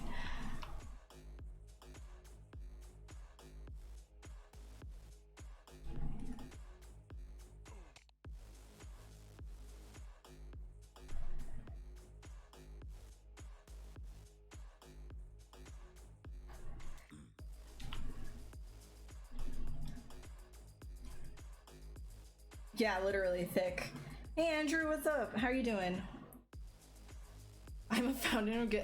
Is that good advice? I don't know. Like, the thing is, I got my position, like where I am, is just through a lot of, you know, doing a lot of what you like will lead you to where you want to be, you know, around there anyways, as long as you keep doing it and keep doing it and you love it and you actually love what you're doing. I feel like opportunities will start to come your way if you just keep at it. You may not be, you know, the best of the best getting the top position wherever, but I do feel like at least something will, you know, something's got to give eventually. And I remember, okay, this is a little bit of an embarrassing story. But when I was in third year, and I went to Vancouver because Eric actually got a internship with Microsoft, and that was like really cool because he was working on Gears. And so I was like, well, I'm not doing anything this summer because I couldn't get an internship, so I might as well just hang out in Vancouver with the money I just really don't have. So I did that. And turns out that SIGGRAPH was a thing that was happening. So I was like, okay, well, I'm in Vancouver, let's just go and check that out.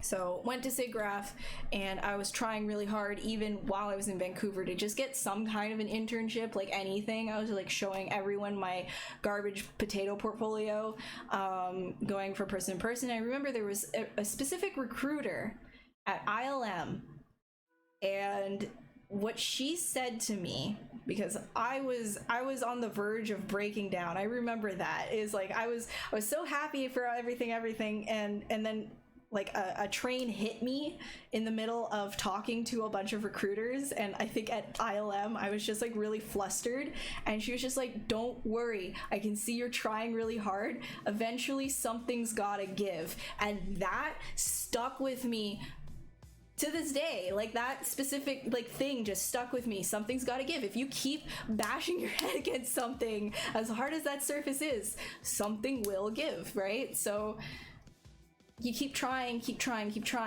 eventually. And, you know, I can't guarantee how much time that's going to take. It might take you like literally 20 years. Who knows, right? But eventually something will give at the very least. So that's kind of been a lesson in perseverance. And after that, it just, I kind of cheered up and I was like, yeah. And I enjoyed the rest of SIGGRAPH.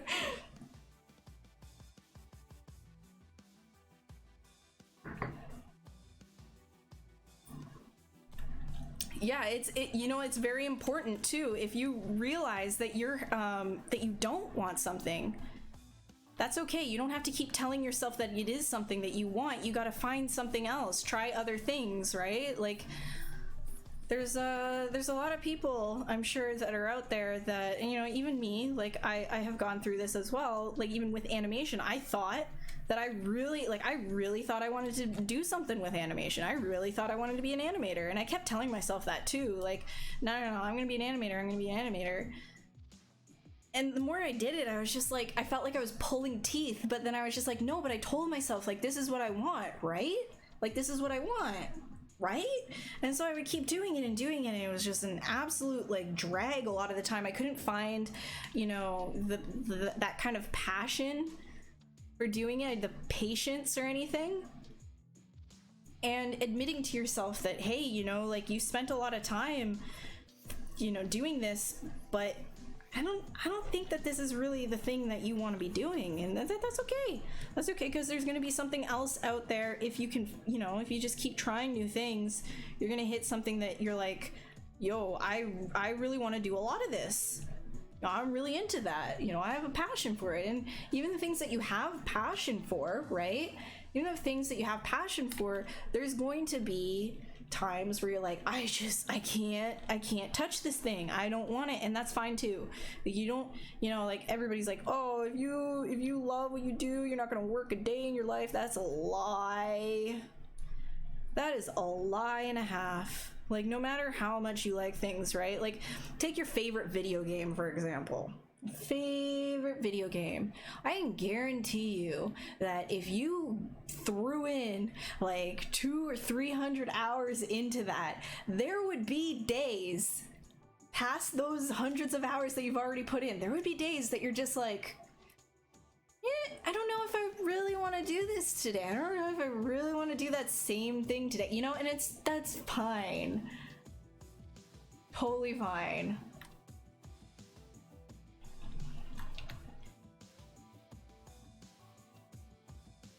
Make this like arm real big and chunky.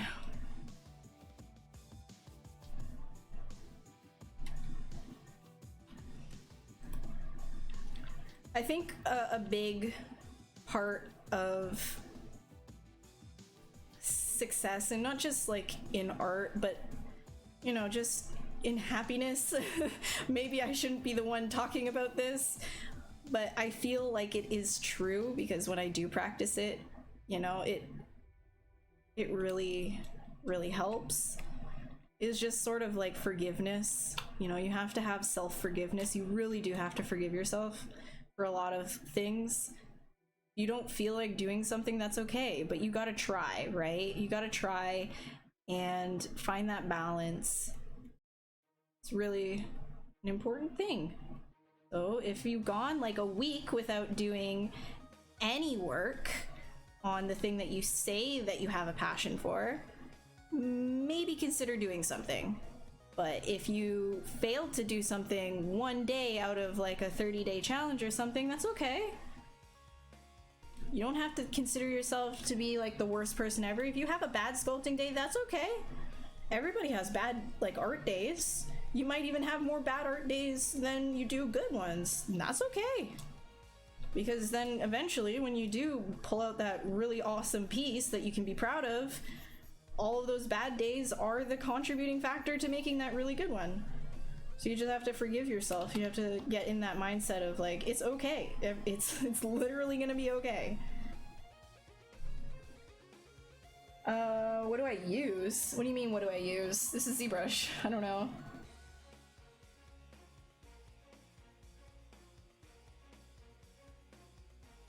Yeah, that's my thing, Talon.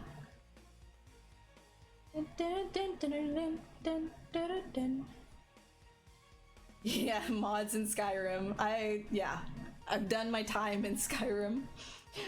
How do I decide time when seeing concept? Could you maybe try rephrasing that one? Rahul, I'm not 100% sure what you mean by decide time when seeing concept. I'm not, like, time, do you mean like how much time I feel like I'm gonna take in a concept?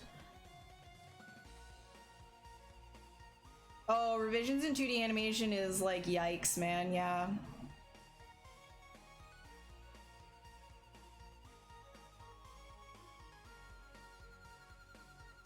Fashion company in Italy is something embarrassing and ugly taste. Oh yeah?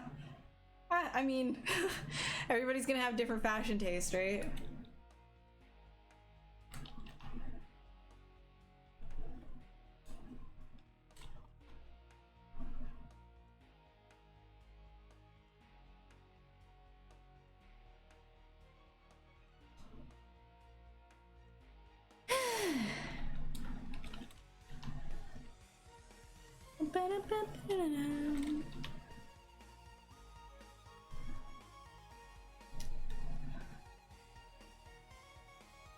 There is a free trial of ZBrush, yes. If you wanted to try ZBrush for free, there is a 30-day trial that you can download from the Pixelogic site.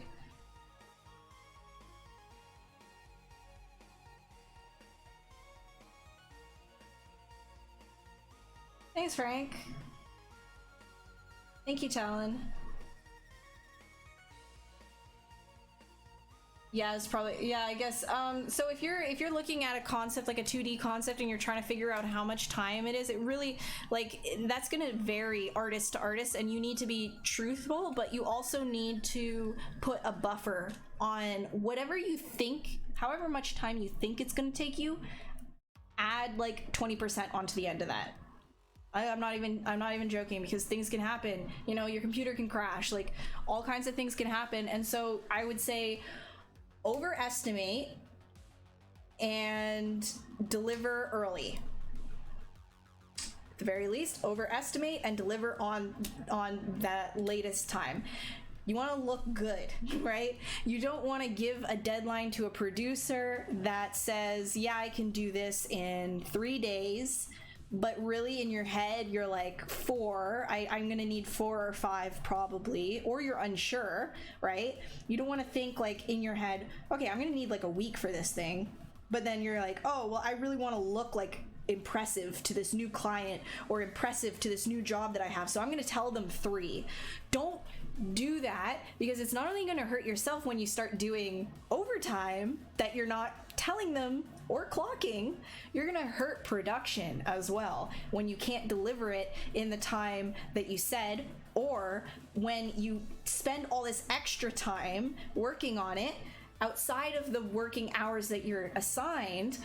Then you're going to end up making production think that you can do these things in 3 days rather than a week, and they're going to keep assigning you things, you know, within that time frame. They're gonna be like, okay, it's the same kind of task, let's give you 3 days for it, and you're like, oh god, I gotta do that again. You're gonna wear yourself out, you're gonna undervalue the market, right? That's a really big problem with juniors. There's a really big problem with juniors, and it was a problem with me as well when I first started, is I didn't realize how much I was hurting production by doing that. Everybody hurts production by doing that. And there's a lot of deadlines that have to be pushed, or your rates, right? Like you end up working 15, 16 hours a day, but you only tell them that you've been doing 8, or you don't charge for that because you want to be impressive as a junior. You're not doing anything for anyone. Trust me. The producers don't look at you being like, wow, yes, these 3 yes. They're like, I just want to know, like, they're very number oriented. So they see, okay, this is how many numbers, okay, I can, you know what, that makes sense, okay, right? So just don't undersell, right? Try and say, okay, if your head says 5 days, I need 5 days, tell them 7. That's what I would say, right? Is your PC a 1 processor rig, and what model? Yeah, it's a Ryzen 9. Do they keep asking for revisions? The clients that I'm with? Of course. Almost every client that I've had has asked for revisions because it's R&D, it's concept. So there's definitely going to be a lot of revisions that go through. It's very rare that concept stuff is accepted the first iteration, because you want to explore so many different things that it's very rare for the first one to be accepted.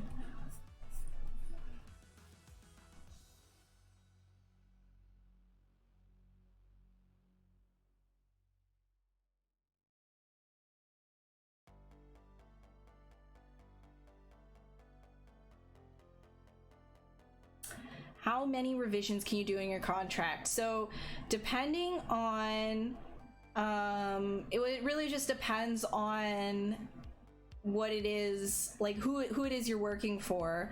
If it's for an individual that you haven't worked for before, it's really good to put in the contract that you're sending them, right? Because you should have a freelancer contract if you're doing freelance work. You should have something written up that dictates, I will do this work for you, you know, half money up front, half at deliverable, whatever. However you want to split it, maybe 30, 60, however it is. Never, ever accept payment after you deliver something. Full payment after delivery is just, you're asking for trouble. Unless you can 100% trust your client and you know them, you're asking for trouble. That's how a lot of people get screwed over. Try, like, you know, 50% upfront or something, and you know, say that they won't get refunded if they don't like the work and they don't want to go through with it or whatever. You just won't charge for the deliverable or something like that. You definitely need to do that. And in terms of revisions, you should have that laid out in the contract as well. You know, like, I can give an example, I guess. Like, it really depends on who you're working for. So this is going to be varied. This is going to be very different for everyone. You can say, yeah, I can do, like, let's say it's like a one project thing. You're charging for a flat fee of like this really simple thing for $500 or whatever. If you're doing that, then you can say included in this price are 2 revisions, one at the first iteration that I send you, the sketch phase, and one later in, you know, production or whatever that, like, I've been sculpting. And if you do any more revisions, especially at the deliverable, if there are revisions past that time, everything else will cost, like, you know, make a number up, like $50 per revision, whatever it is that you want to say. So that's how you would kind of limit. And I'm you know, just saying 2 right now. You can say 3, whatever it is that you think is right for whatever project you're working on. But definitely have that stipulation there, because if you don't, you might end up, you know, that $500 project might end up being like, you know, it'll still be $500, but you will have worked something that's worth $10,000 because of all of the revisions you've been doing.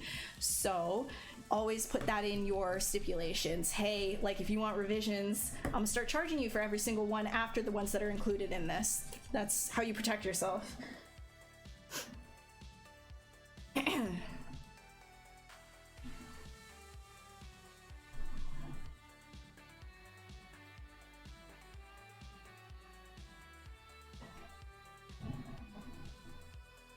Yeah, no, exactly. And then if you don't deliver early too, if you don't deliver early, at least, like, you're delivering as you say you're delivering.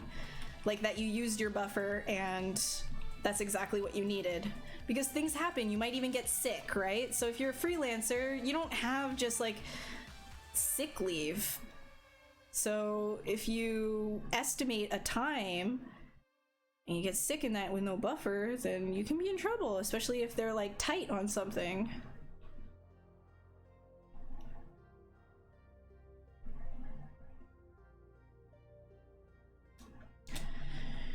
Okay, I think I didn't save at all.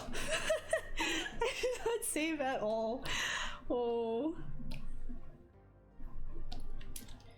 that's floating. Can I sculpt you a hedgehog? Nope, no Sanix.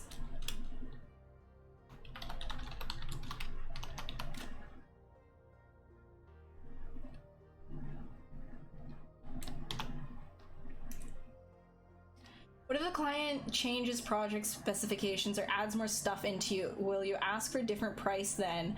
Okay, so yeah, I mean, absolutely, right? It really depends on the freelance contract that you give them, right? Your contract, not the one that they send you.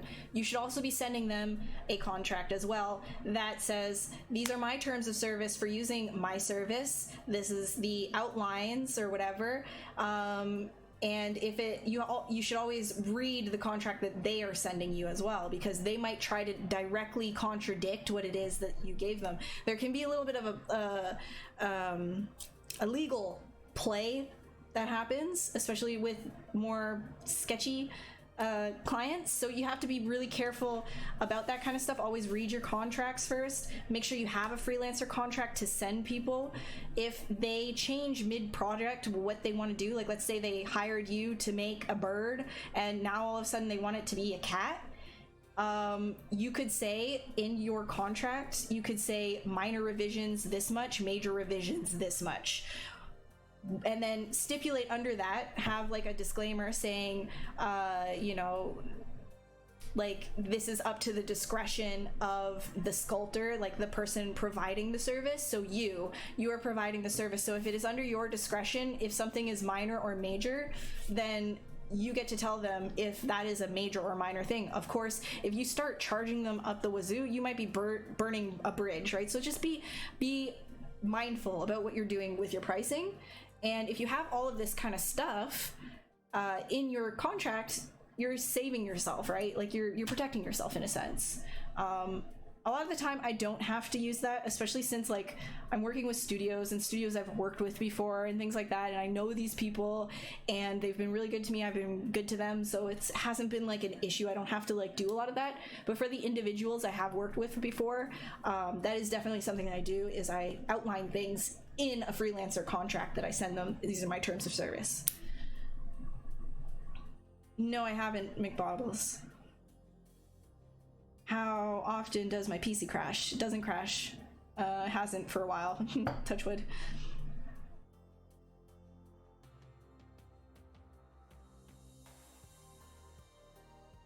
What's the longest you've worked on during your longest project I've worked on in my career? I was on Elena of Avalor for a year and a half, I think. And that felt like hell on earth. I did not like that project. Not after the first 4 months of working on it. It felt like hell. I hated it. Because it was just kind of like the same thing over and over again. Too much that I had to do. And they didn't have enough artists to handle it, so I was just like dumped with stuff that was just, yeah. Anyways, I'm gonna take like a quick break, I think. I have been talking. I need to go grab water, I need to go to the bathroom, and then I'll be back for another hour and a half. If you guys don't mind, and even if you mind, I don't care, I'm going anyways. I'll do this. I will. This is the Axis tool, by the way. The plugin is called Axis. It's for 4R6 in ZBrush that I'm about to use for these kinds of things.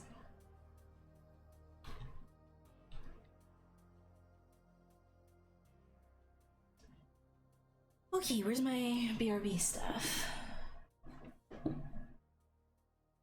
BRB text. Here we go.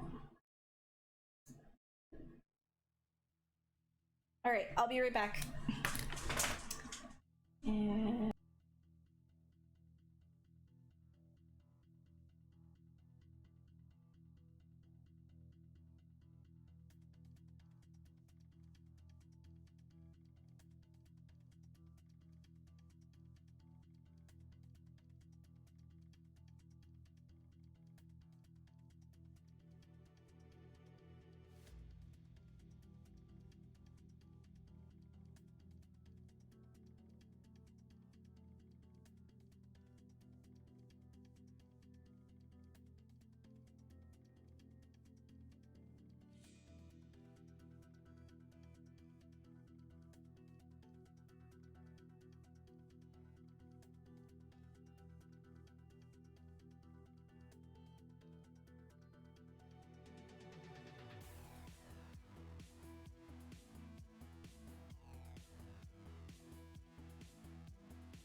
Hello.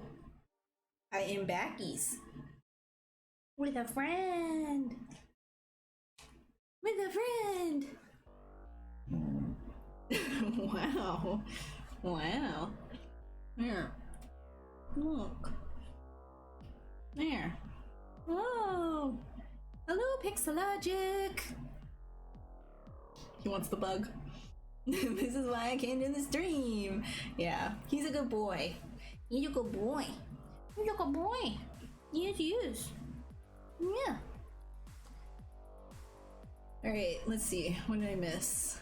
Yeah, the tool is called Axis Tool. It's you type in Google Axis 4R6 and you can find it. I ate an Oreo. Bet I have Oreo all in my teeth right now. He's no, he's always lazy. As soon as I pick him up, he turns into a potato. That's what happens. You put him on the ground, like out in the main area, like in the living room or something, then he's like on guard and he like puts his ears up and everything, and he's just a big obnoxious barking ball of crazy. Sculpt my dog. Everybody says to sculpt my dog, but I just like, I don't know. I'm not gonna do his cuteness justice. Look at this. Look at this cute. Look at this cute. Look at him. How cute. Oh, so cute. Such a cute. Can I give you your, oh yes, butt? Orgy bum bum. Orgy bum bum. Wow. Yeah. 3D scan my dog? What, with my like crappy phone camera?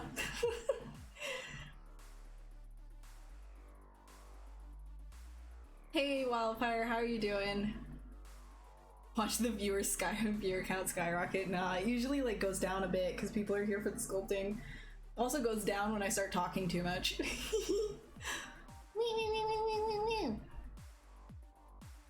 Yeah, when he was so tiny, I know. When he was, I remember when he was like this big.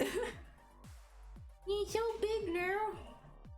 Look at, this is how big he is. Like, this is me, and this is him. That is a big boy. You see what I mean by he's just like lazy potato?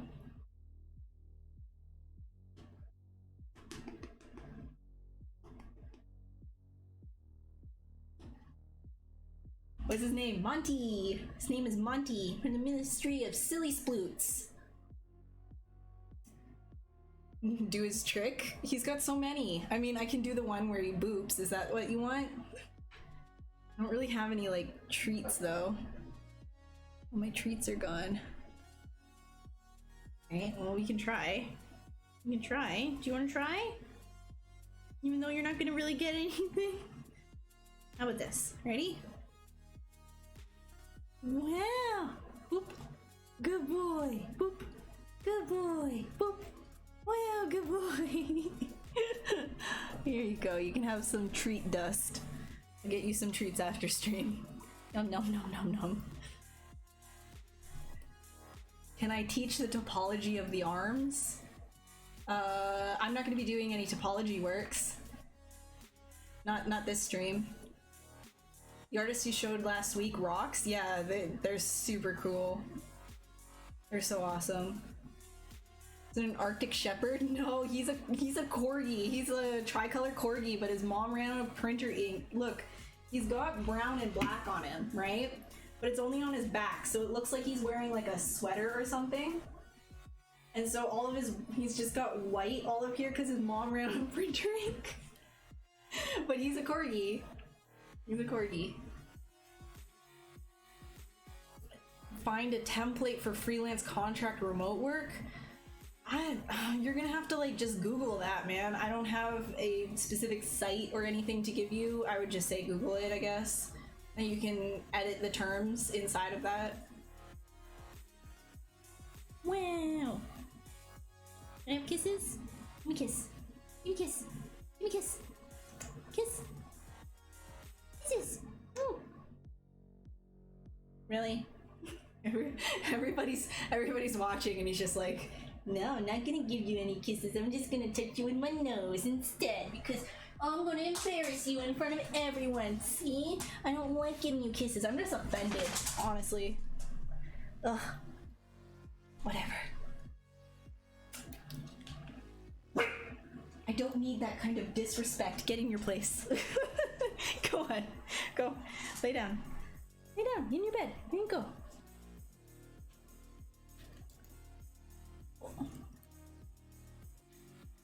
Who is this, dad? Oh man, yeah.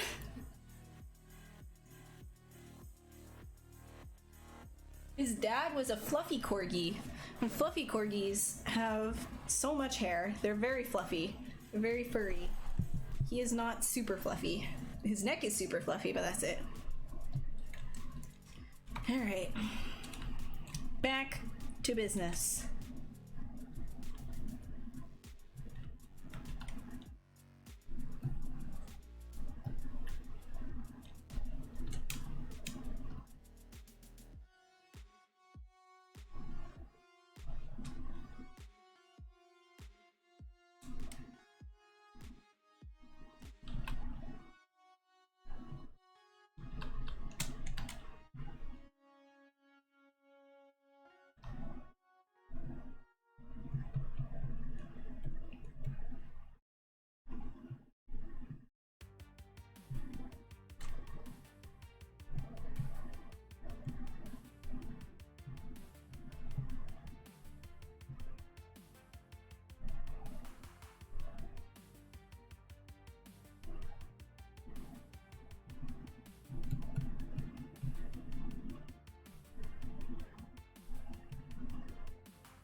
He's a good boy. Monty's a good boy. He's also got an anxiety disorder, but that's okay.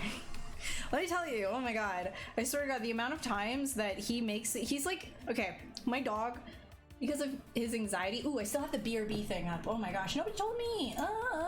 Guys. The heck? Because he's got like his anxiety thing, there has been a few times, more than a few times outside where he just like screams. Like, and when I say scream, like he yelps like he's in so much pain. There's nothing wrong. He just gets startled, and when he gets startled, he just goes like full, he does like a 180 and then like just screams, right? And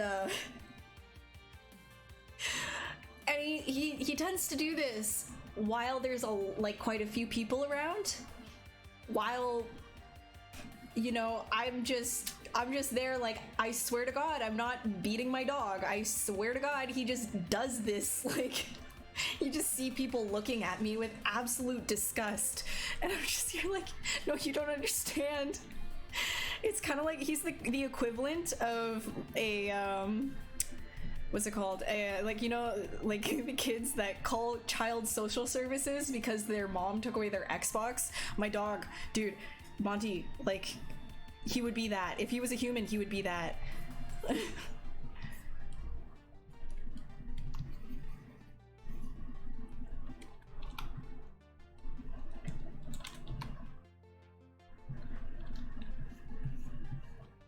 But even, and when he does it too, like, I just, like, I jump, because it's just like, it comes out of nowhere. It comes out of absolute nowhere.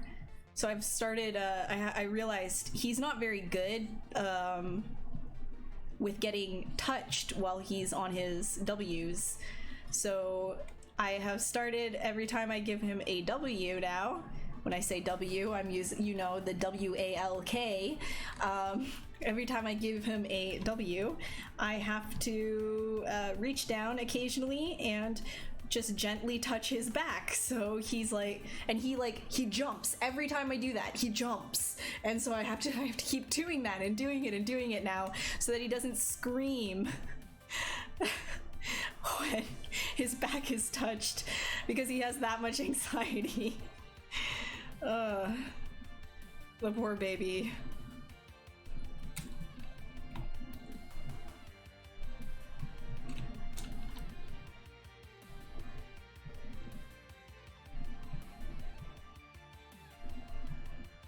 Do I do all the texture maps in ZBrush? No, not really. A lot of the time, like when I'm doing surfacing stuff, I might start with a base in ZBrush, but a lot of the time I'll go to like Substance in Photoshop.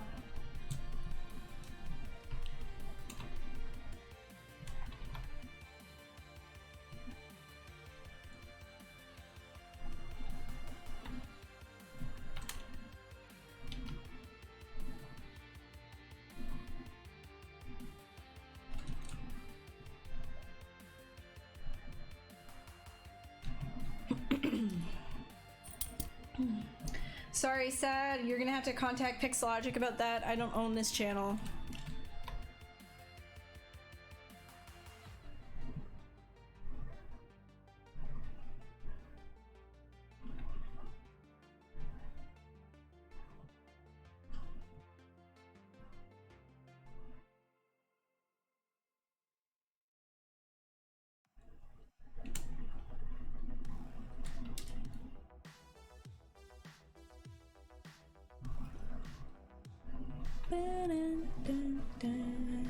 Actually, don't know if I want to keep this. No, I want to get rid of that. And I actually don't think I like that either. I'm gonna get rid of that too. Instead, these guys, I think.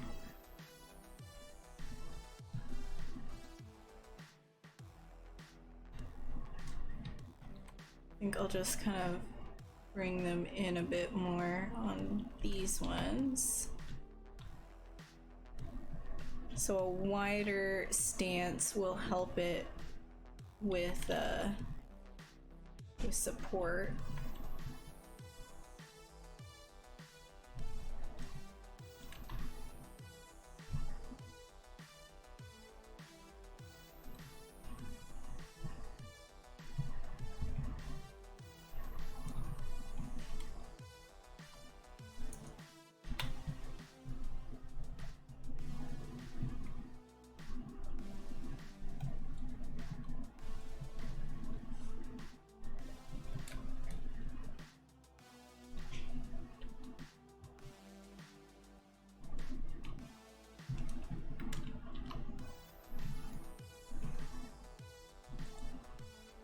Wondering if I... Nah.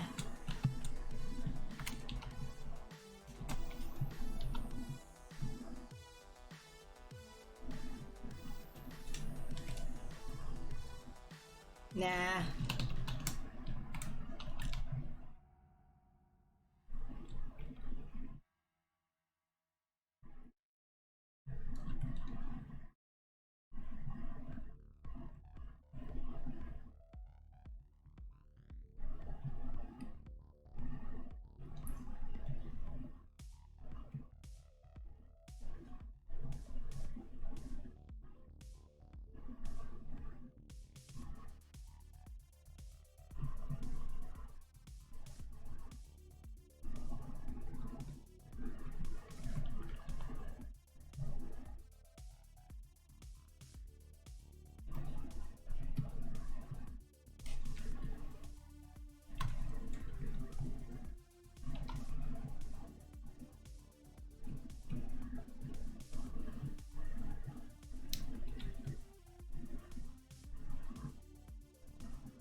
How many years have I been to modeling? Oh, I appreciate it, David. Thank you.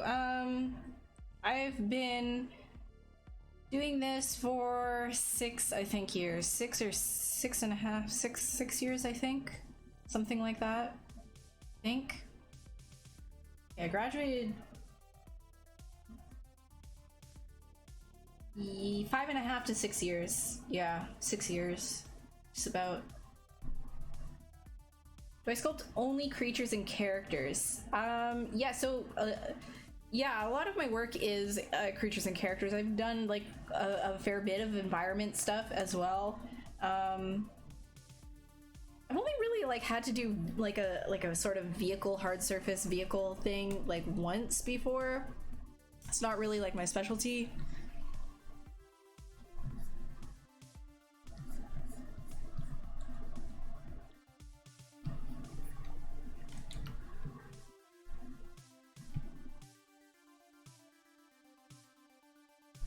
What would I do if I wake up and see this bug?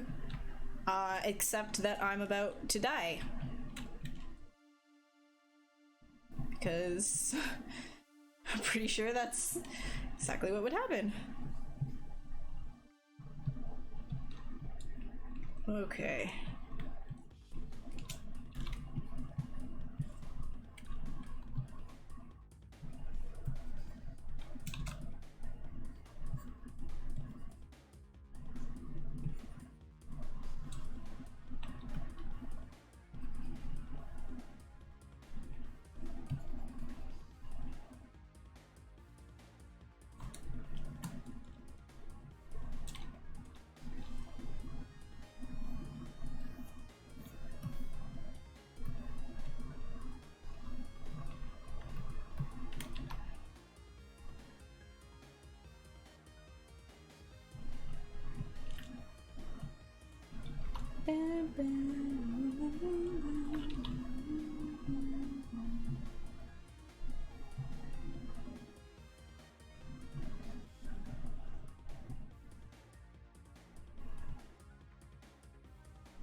Okay, saving this. Okay, we're gonna do a Dynamesh now.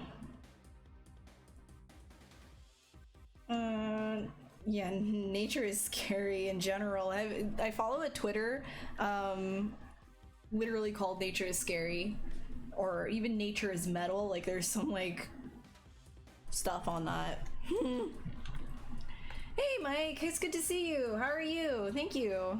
How's it going? I love your work. Does your concept work ever go into production? And if so, does it get handed off to someone else to finish? Yes and yes. Yes and yes. Not all the time. It doesn't always get handed off to someone else to finish, but if I am specifically R&D and there's a ton of R&D work to do, like a lot of characters and they need a lot of them fleshed out and concepted past the 2D stage, then yes, I will be doing sculpts, T-posing them, and just being like, here you go, yeet. Go to the modeling stage within your studio, in-house modeling, whatever. But then if, you know, work is slow, they don't have a ton of design work, or, you know, designs are coming in slowly, then a lot of the time I will end up doing a initial modeling pass, because I'm not in-house, right? Like I'm not directly working with their riggers, so a lot of the time they'll probably change certain things depending on what it is exactly that they want to do, but I do like the character model as well for a lot of the jobs that I do as well. Did I do environmental for gaming? Nope. No, I have not. Yeah. All right, let's do a Dynamesh.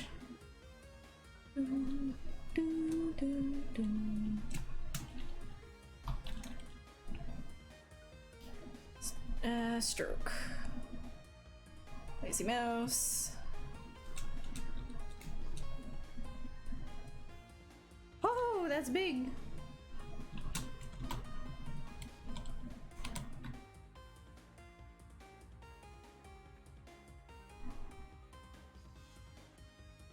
Actually, before I start doing that, I'm gonna kind of flesh some stuff out a little bit more. Like what it is that I want to even do with the shapes.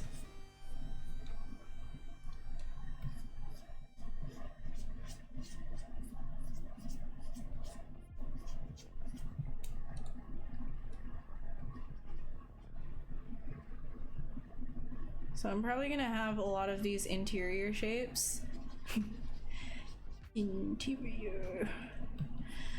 Interior shapes contrasting the triangles. So there's gonna be triangles, and then inside of that we're gonna have softer shapes.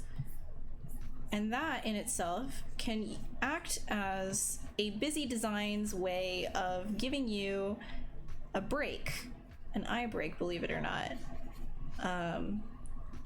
You know, it's nice to have areas of flatness, but when you have contrasting shape language, not everything has to be a triangle in your triangle sort of designs, right? Something that's like overall triangle doesn't necessarily need to stay a triangle.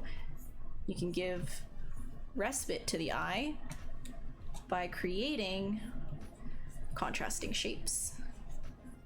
But that's when you start to get into all of this other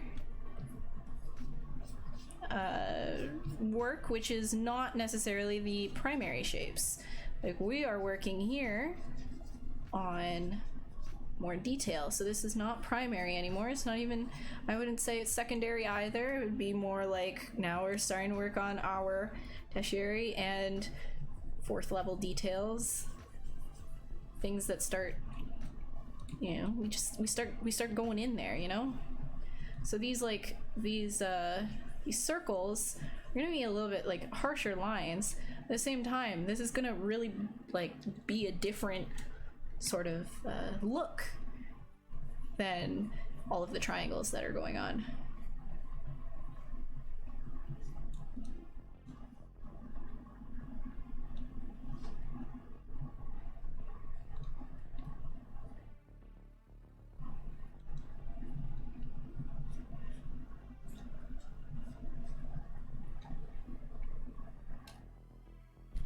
Hey Steven, how you doing?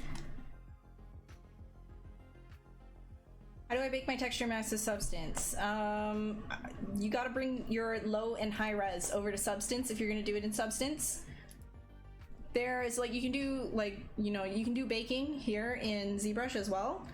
But make sure that you're working with subdivision levels in that sense. So if you have a low res model of what it is that you're doing, and then you have like sub D6 or something like that with a whole bunch of details on it, you can export both the low and the high res, bring it over to Substance and bake those together, right? Like, so you're gonna use the low res and the high res, bake the high res down to the low res. Make sure that you have them like labeled, like, you know, like just like have a naming convention for yourself, because then you can do mass bakes, like you can do mass imports to Substance if you do it based on like the same like is it called like the suffix, like, you know, there's prefixes and suffixes or whatever. So if you have the same you base it off of, I think there's like an option in Substance that you can do that when you're doing the importing. So if you have everything, you have multiple subtools with high and low res, then you do that. Make sure you're exporting each one as like underscore low res or something like that, and you start it with a prefix saying this, like, you know, the name of the model or whatever, and then underscore, you know, what your suffix is. Yeah, suffix, thank you, not suffix, suffix, whatever the suffix is. So low res or high res, and then make sure it's the same every single time. And then you can just like mass import it and mass bake. You got to be active in the community. Is that true? You've been active to get noticed. You have to be active to notice to get a job. If you want, yeah, okay, so if you've already been working in the industry, that's a different thing, because you have a,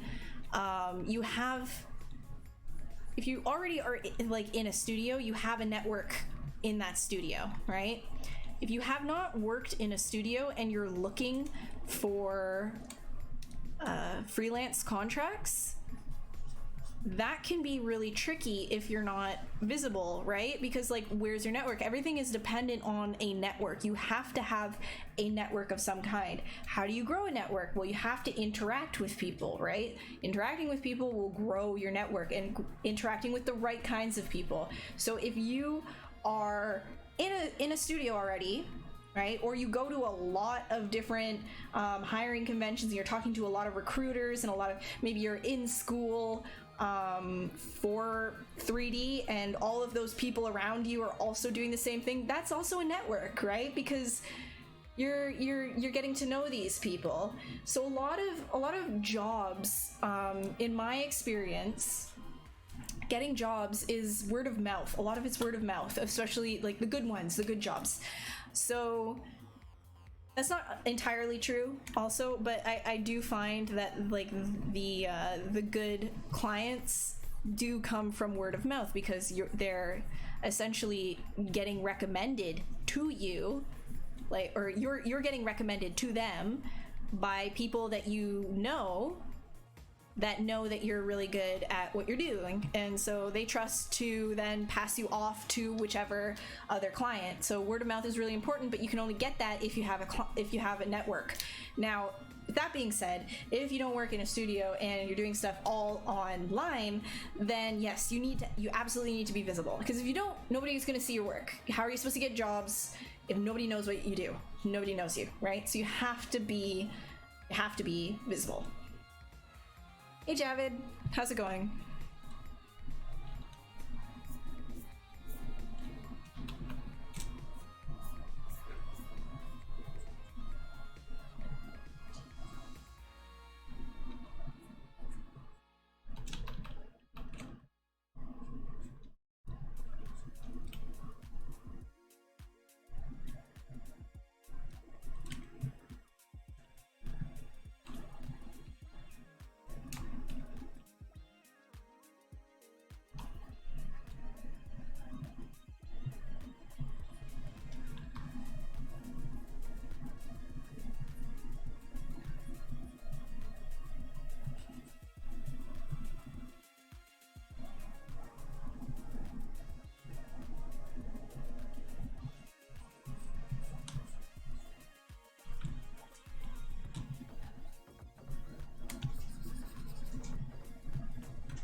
Life coach, oh my god, I really shouldn't be. I don't have my life in order. So if you want to be as chaos as me, sure. No, it's not a dumb question, it's just like, sorry.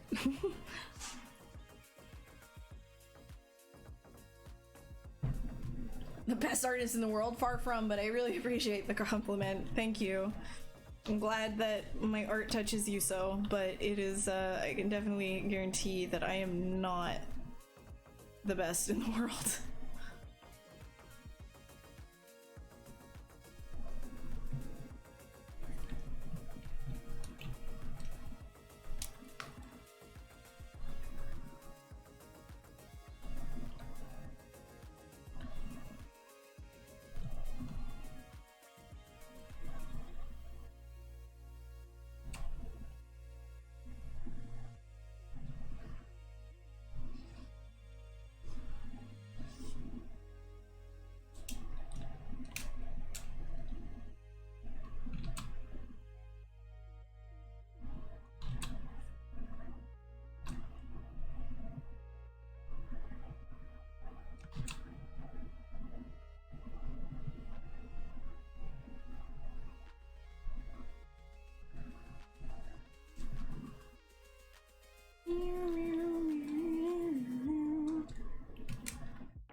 Oh, you mean my PC specs? I am using a Ryzen 9 processor, 64 delicious overkill gigs of RAM, and a 2070 RTX because I was too cheap to get a 2080 or anything else, or, you know, Titan would be. But, you know, bro, we on a budget. 2070 has been great though. Great. I still gotta try that the NVIDIA RTX noise suppression thing. I really want to try that because I bet you that it's better than my noise gate and noise suppression that like just comes with OBS. Bet you. I'm gonna try it. I really gotta figure it out. Yeah, 64 gig squad. It's like you use like maybe 32 max, and the other 32 is just sitting there like woo from the sidelines. like I don't think I've ever had to use that much RAM, but it's there because I know that was a thing with my old PC, which I kept telling myself like, oh yeah, like I have 16 gigs in there and I have another 2 slots free, so I could always go up to 32. And I think eventually, like maybe in a year from now, I'll just buy another 16 gigs and then have 32 gigs of RAM. I never did it, and then it was like my computer became old and I was like, well, what's the point? I have to upgrade anyways. And so I was just like, wait,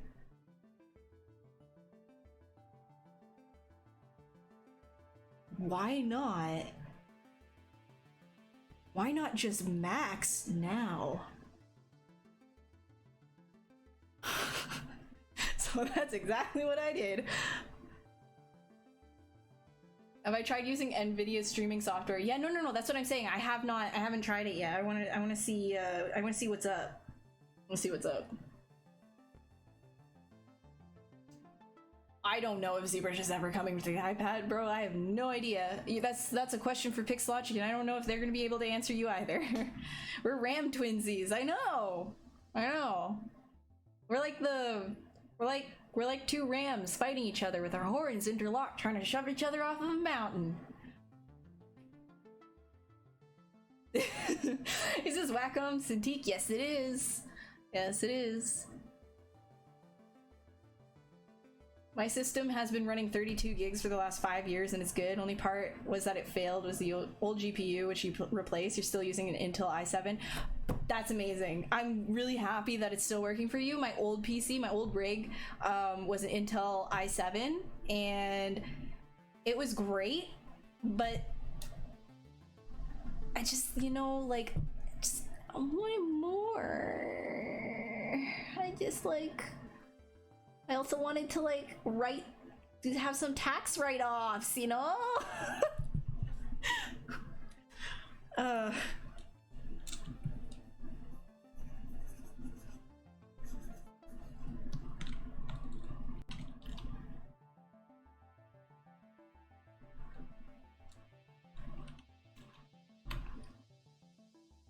Oh, this, yeah, I built this, must have been like, yeah, it was before Christmas. I built this PC in the fall. I think October. Must have been October that I built this, right? Something like that. It's been awesome.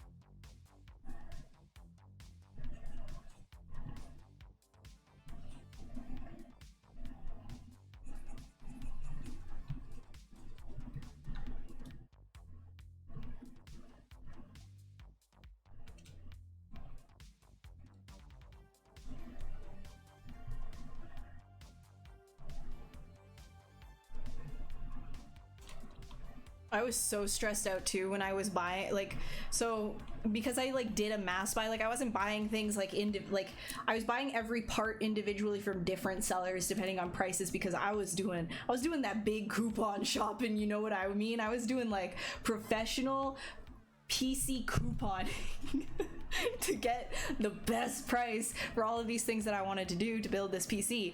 And I placed all those orders. essentially on the same day. And so there was a good, like, you know, month total where I was just like sweating balls, being like, oh my gosh, where's my package? Did someone steal my package? Oh my gosh, it didn't get delivered. I have to go to this post office, and then that post office, are they even gonna have it? Is it damaged? Like, like that was, because it was so expensive. So would definitely do it again, though. I love this PC.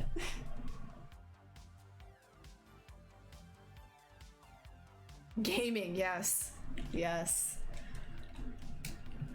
Yes, I am the big girl gamer.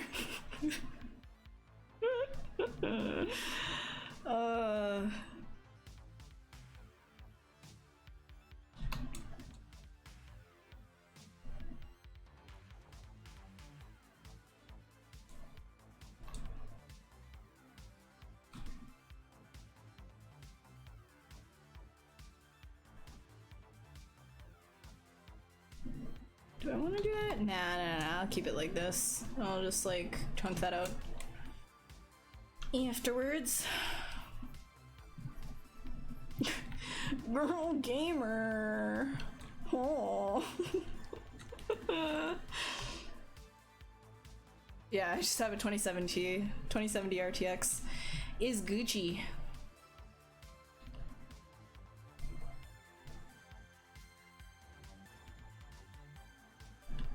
Means I can do quick GPU rendering too if I want to. It's nice for viewport related stuff. There were so many times with my, so before this I was using a 7080 Ti. And boy howdy, can I just tell you that there was a lot of times that viewport stuff was just an absolute nightmare for me, and the lag was just like I could almost smell the smoke. At one point my PC was smoking. That actually happened with my old rig.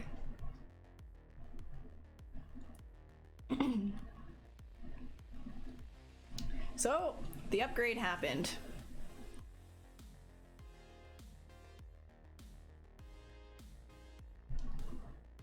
Hell yeah, it rocks. Hell yeah. A few weeks ago, before you upgraded, FedEx kept keeping the GPU. Oh my gosh, my GPU was with FedEx too. Dude, it was like, it was so stressful. I was like, where is it? It was such a hard to find, like, location too that they were holding it in. I was fucking,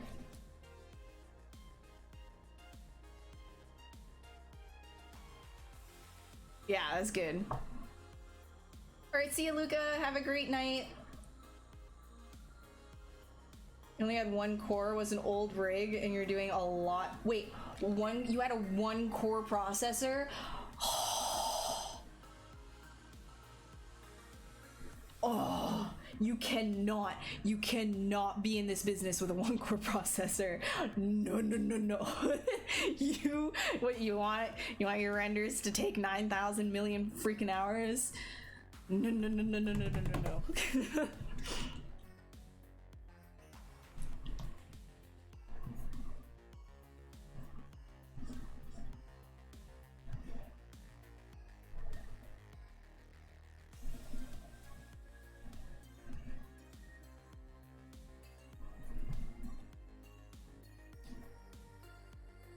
Two Tangords. Oh.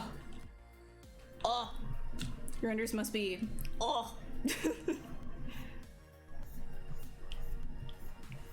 Yeah, I'm not running multiple CPUs. Just kind of have the one processor, but it's really good. I'm enjoying it. Maybe if I start getting like into some really heavy like particle stuff or whatever, then I'll upgrade. But for what I do, the Ryzen's been perfectly awesome sauce. I do a lot of like concept stuff. If I were doing like high end, you know, blockbuster VFX, rendering. I definitely need to get even like, I don't know, a couple thread rippers. Just like splurge on some thread rippers.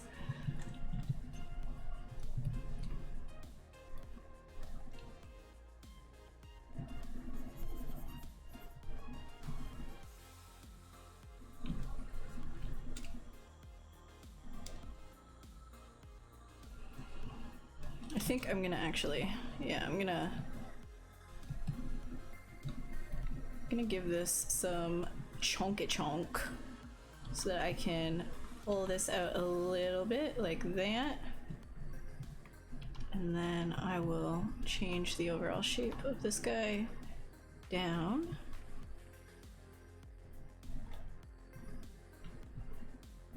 And this one will be up, down, like so. But this will look like this.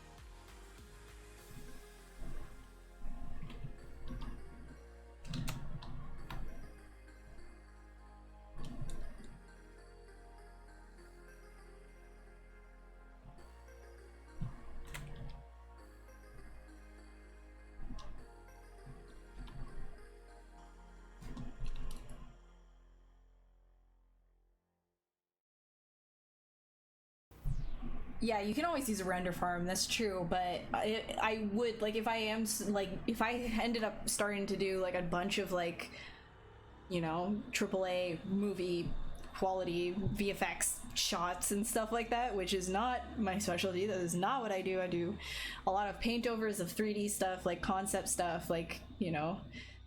But if for whatever reason that's where I ended up doing, you know, what I ended up doing, then I would absolutely be like, hey, let's get them thread rippers. Choose through Keyshot for design work. Yeah, I'm sure. I mean, like, my Keyshot renders don't take much time at all, even like with what I do. But at the same time, like, I'm not gonna be like, I'm not rendering like hyper real glass. Like, I'm not putting like 1,000 samples on like glass, like refraction or anything like that. I don't have like, if there's any like caustics in my, like, I don't do actual caustics. Like, I will always paint that in, right? Because it's just like, I'm gonna, you know, a lot of the stuff that I do, it's not for final shot, it's concept. So I can paint in this stuff that's going to be that, like, there's no point, absolutely no, even reflections, like if there's like a lot of like light, like a light, and then I have like a reflective surface, that's gonna like boost my render times like crazy because of the bounces, right? So I'm just like, okay, I'm gonna just, like, you know, like, we'll just do the reflection and post it. Like, it's fine. So it's just like, it goes really fast, it's fine. I would never, like, for concept stuff, render, like, sending stuff to a render farm is just like, I wouldn't pay for a render farm just for concept stuff.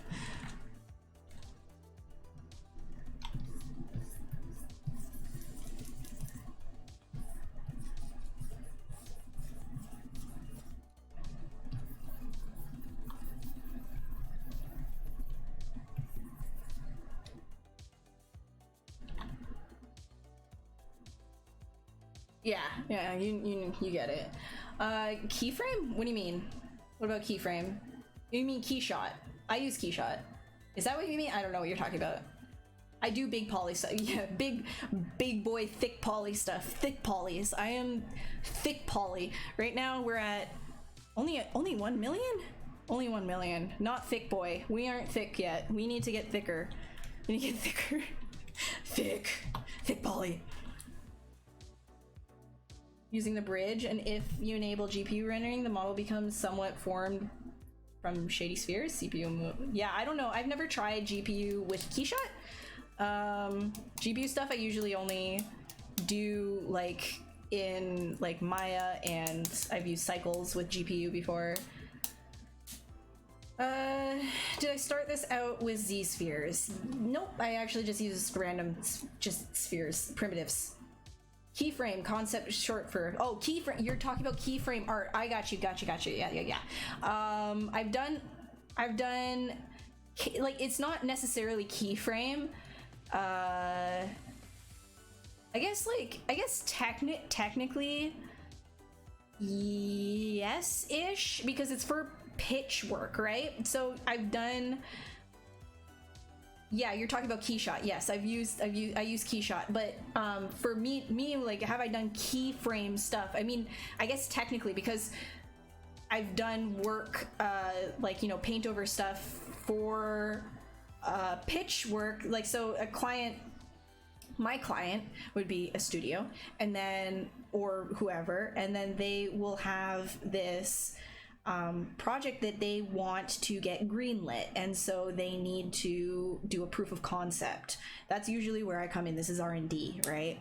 So for pitch work, you know, there are certain times that you're going to need to do, I guess it's called keyframing.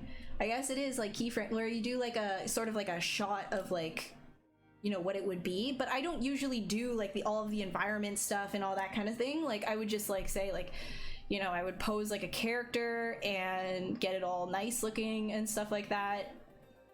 Based on if they have any designs, I'll kind of flesh that out. If they have sketches, I'll flesh that out. Maybe sometimes it's just a description, but I don't necessarily do, like, you know, like, okay, if you're talking about like the stuff that they do in, like, for Marvel movies and stuff, where you have like all the Avengers, like, you know, like flying around and everything, I don't do that. No. I don't do that. I do character, like, concept stuff. Like, for, I think the closest would be if somebody were to take the model that I've done, like the concept model, and then they will put it into an environment on, like, on the studio side or something like that. That's happened before, and then it gets turned into a key shot, or a keyframe, sorry, for the pitch package. But I personally don't usually go and do the full, I have not done the keyframe art, but I contribute. Does that make sense? I'm explaining this awful. I do R&D stuff, okay? Like, for pitch work. I'm an R&D artist. I don't know. What is my job title? I sculpt. I don't know. What do you want?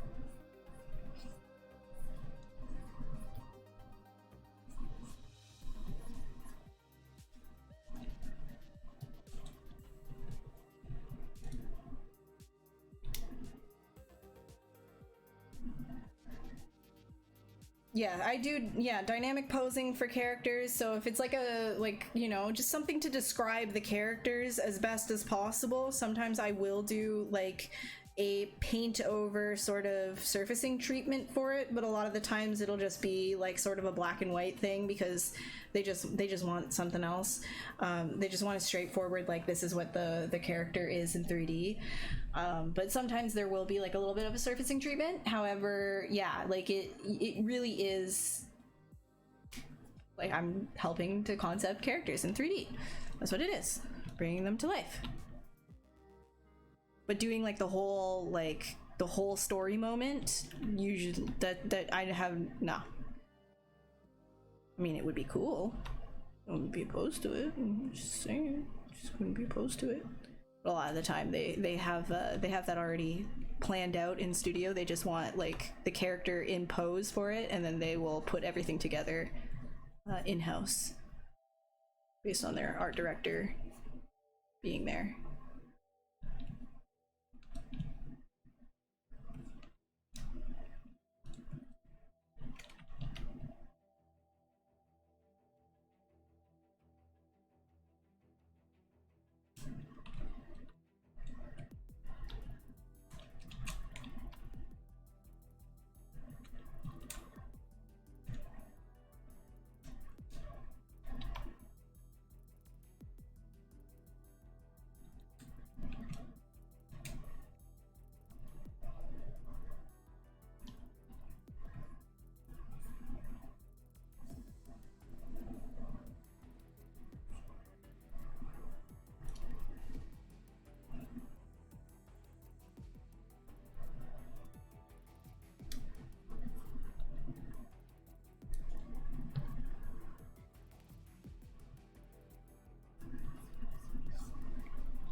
Dynamic posing, it's never that really hasn't been used as like not like, yeah, I do dynamic posing, but I wouldn't necessarily say that's like the job title.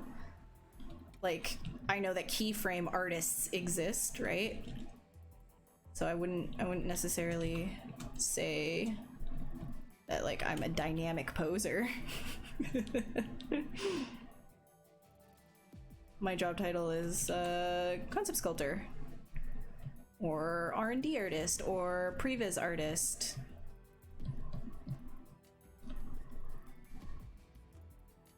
Or character artist, depending on the production.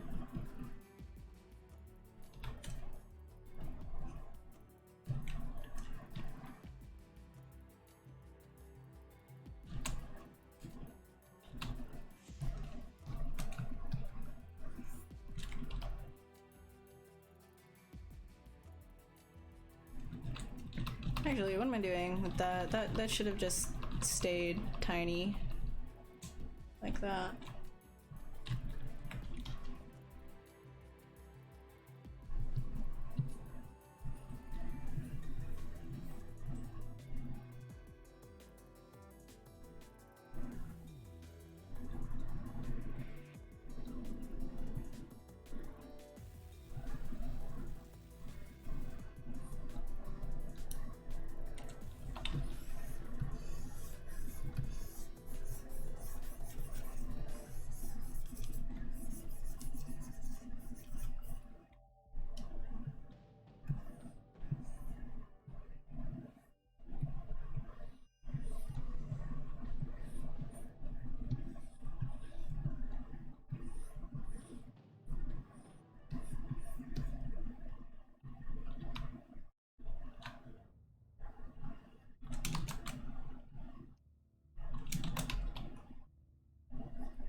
What's the uptime for the stream? We have been live for 3 hours and 25 minutes.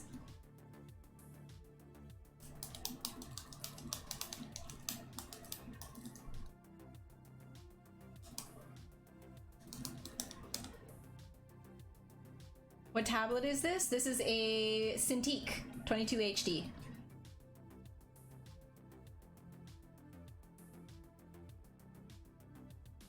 Yeah, I'm not using the Huon. When you use S-Polish, you don't see any... Oh, S-Polish? I'm not sure. I use H-Polish. Try that. What's the uptime now for the stream? Yeah, answered. Yeah, there's a... Yeah. Yep, there's some hidden commands on this channel. Hidden.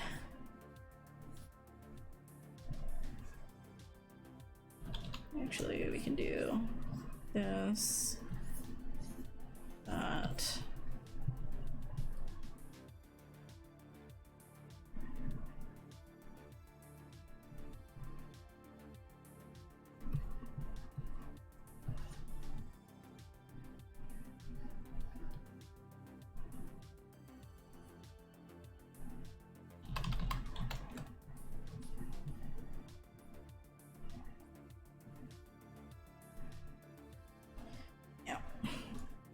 What pen do I use? 22 Cintiq, but it didn't come with a pen? What the hell? You should complain. That's not right. It should come with a pen.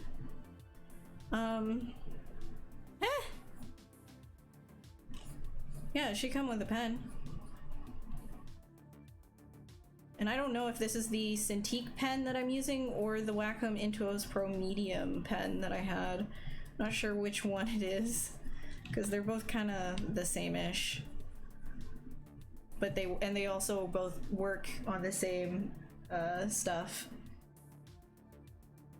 There is a possibility to hire me as a character designer. However, right at this particular moment, I am a little bit on the booked up side. So it really depends on what it is that you need getting done, the time frame that you need it done.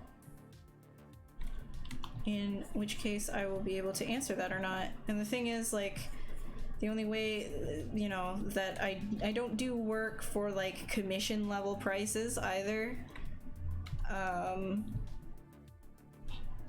Because I work with studios most of the time. I really like, I know that like my price point is out of budget for a budget point for a lot of individual like artists or individual people that are looking to hire somebody to just flesh out their worlds or their books or something. And I get asked frequently, like, you know, if like what my price point is in order to create somebody's, like, you know, book characters and things like that for book cover that they're doing, that they don't know when they're getting it published or anything. It's just sort of like a for funsy thing. In that case, like, I wouldn't really recommend reaching out for that kind of stuff, because my price point is a little bit on the higher side for something like that.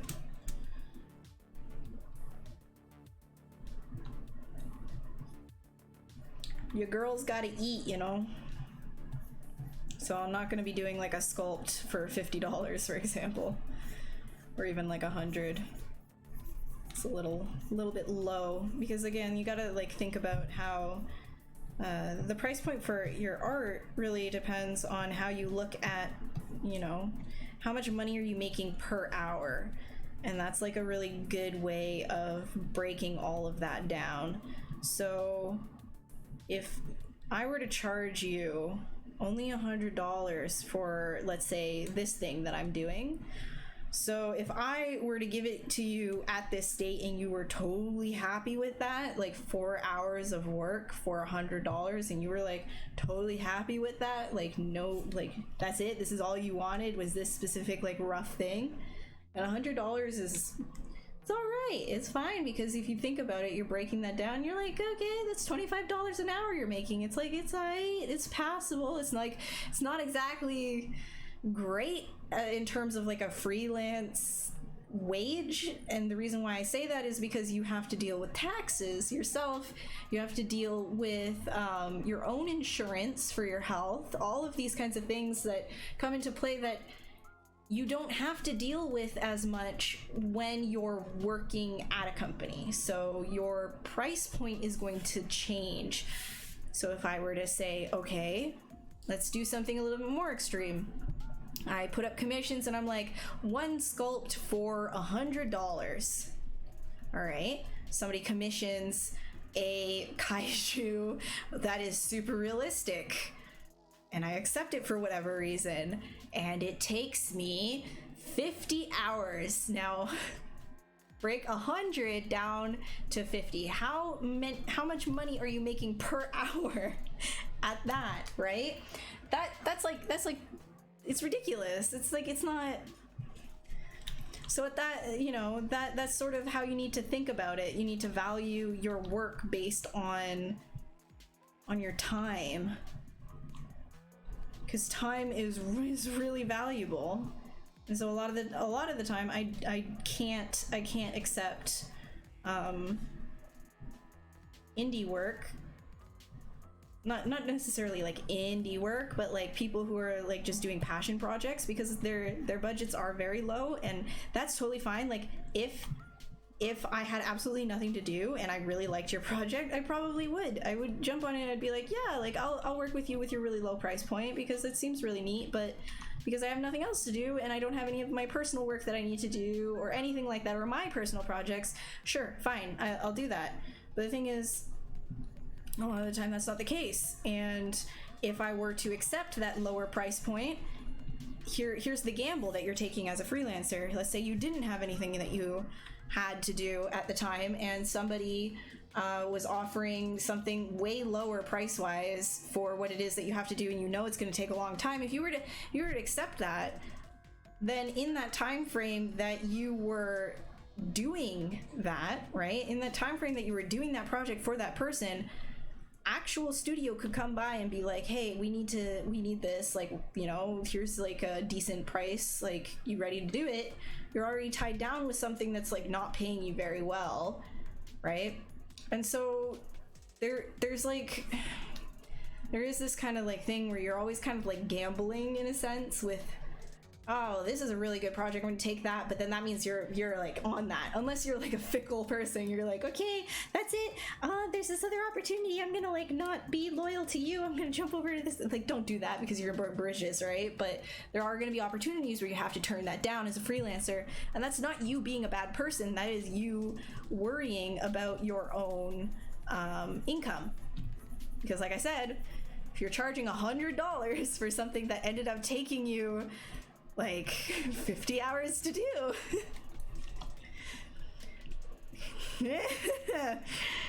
you're making $2 every hour.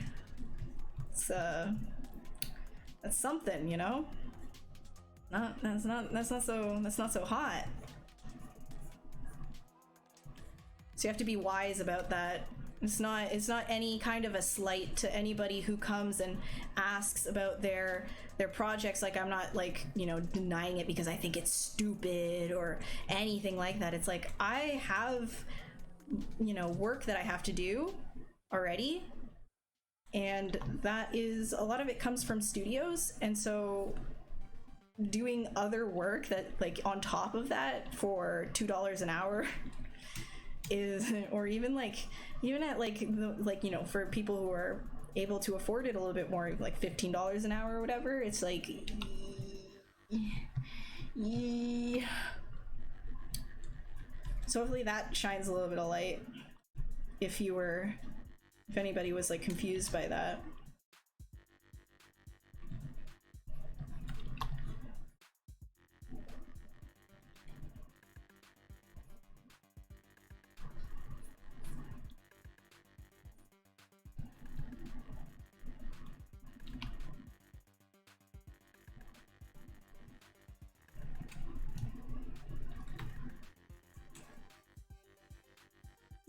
Eric. Yeah, one of these days. underpaid projects a way longer completion time than you should. Really helps with balancing. I mean, yeah, if you're not like longer than you would actually need to do it so that you have time to juggle multiple projects, sure, if you want to work that way, but keep in mind, like, when it's a really low paying project, you have to prioritize stuff.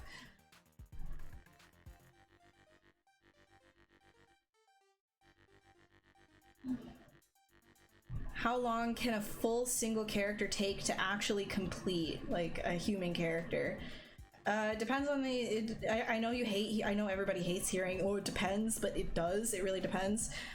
A human character can take anywhere from just a couple of hours of work on a base mesh to months. It really depends on, are you doing it for just for an illustration thing? Are you doing this full character for a, you know, a Marvel movie? I keep bringing up Marvel because it's like something everybody knows. Like, are you doing it for a Marvel movie? Or like a digi-double for a Marvel movie? Are you doing it as like a cartoon character for a preschool kids show? There's different levels of complexity that come with everything, and different things will take different amounts of time. So it ends up coming down to how complex your design is, really, and what it needs to do in the final stages of production. Like, what does animation need to do with it? It also depends on production. Do they 100% know what they want to do with this, and it's like set in stone? Like, is it like a finalized design? Like, the script is finalized, everything is finalized? That can go a lot faster than something where they're like, yeah, I think we have it, and then you do it in 3D and they're like, I don't think we have it. I don't like, I think we need to like we need to go back to the drawing board. I need to go back over.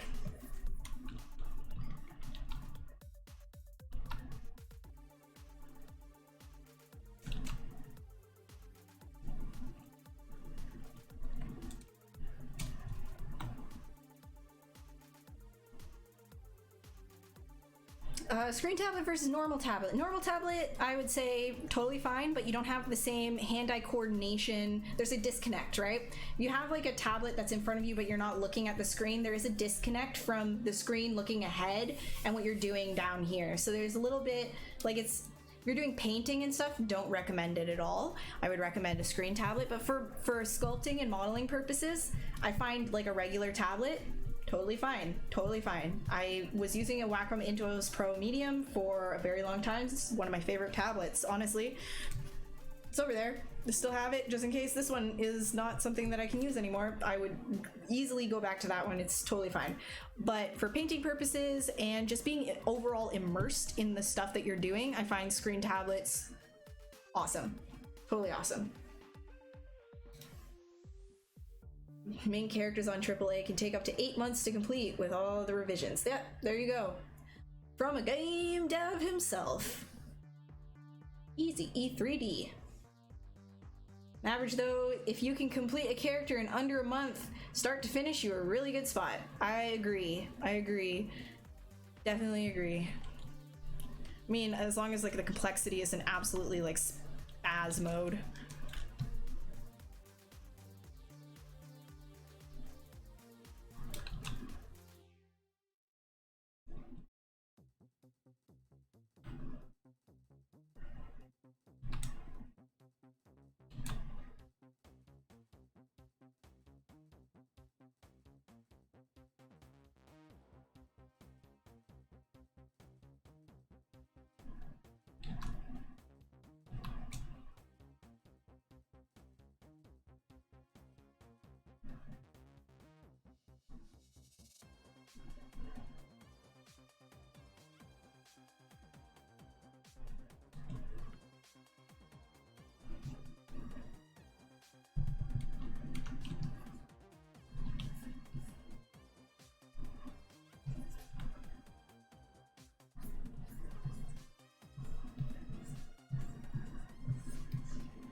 I'm on Pretzel Rocks. Yeah, you can check it out here. It's just like YouTube safe music. Here you go.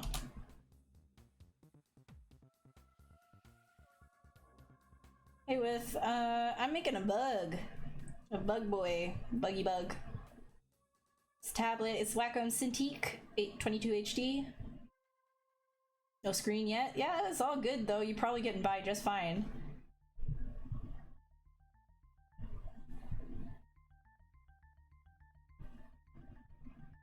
Yeah, it's YouTube safe music. I'm just on the synthwave playlist.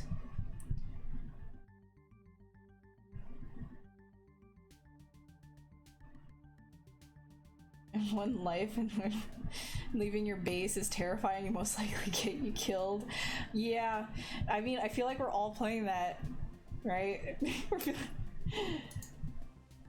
Can I post a link for it? Where I got it from Amazon. Here, and try and find it. I don't think it'll be in stock right now though.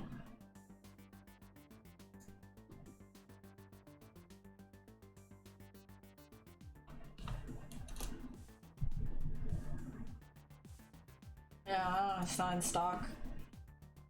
I mean, I'll like here. Do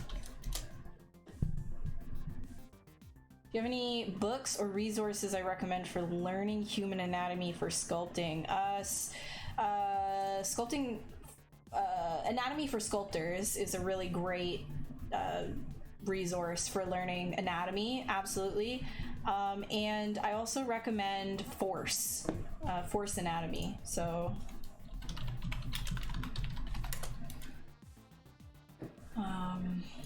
and now keep in mind, I'm coming from a background of animation, so I really enjoy this kind of stuff.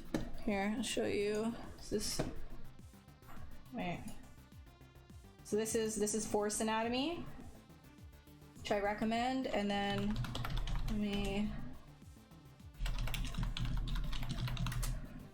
this is the other one that I recommend.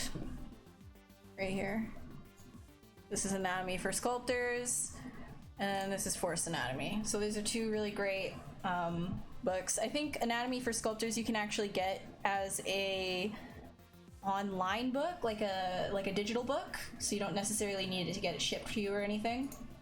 And I think they also have stuff that they occasionally put on their ArtStation, so you can look them up on ArtStation as well.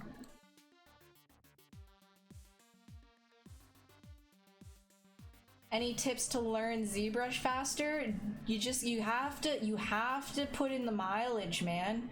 That's the big one. It's just like you have to be, just sculpting. Like, I know that's frustrating to hear, but the more you do, the more you're gonna learn things. I would recommend picking a object of some kind, right? Like some kind of a design that's pretty simple. If you are able to find something on ArtStation that's relatively straightforward in terms of a design, like a really simple character, something more like ball shaped, I would go even with something cartoony, then pick that and just kind of try doing a lot of it, like just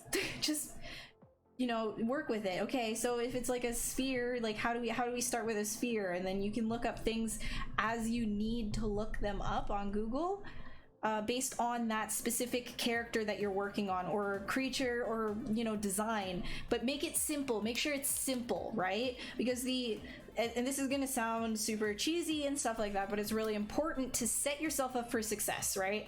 Find something simple that you know that if you keep at it, you will be able to get it done, right?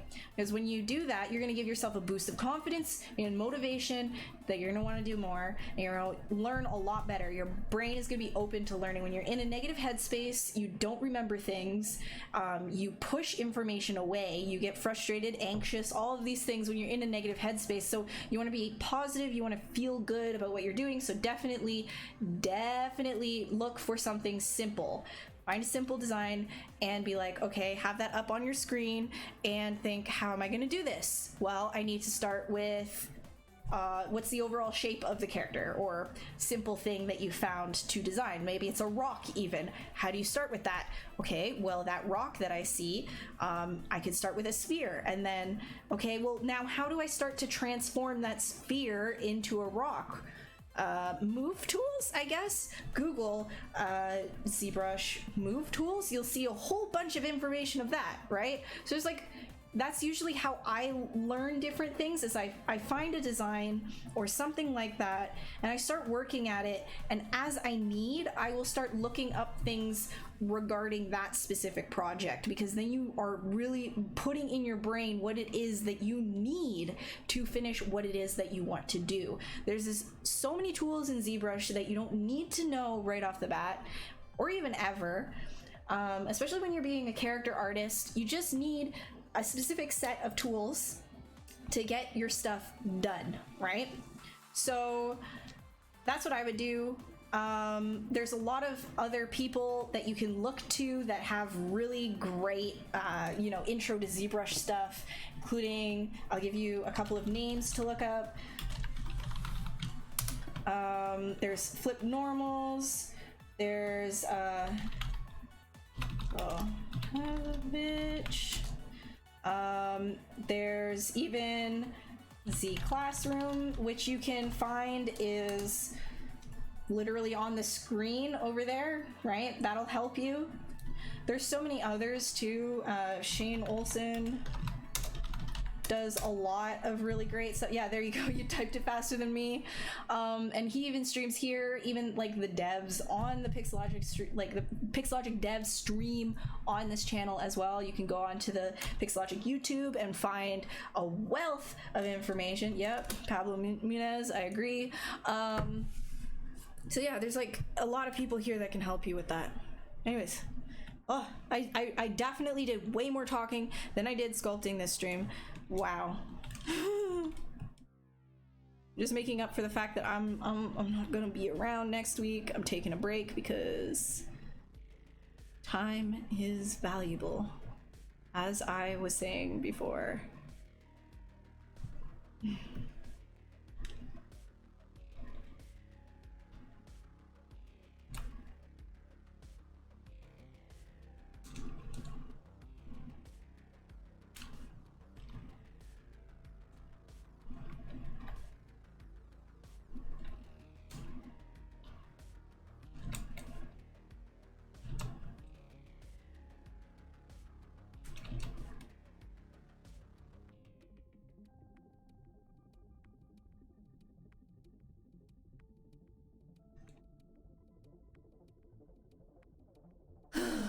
Okay.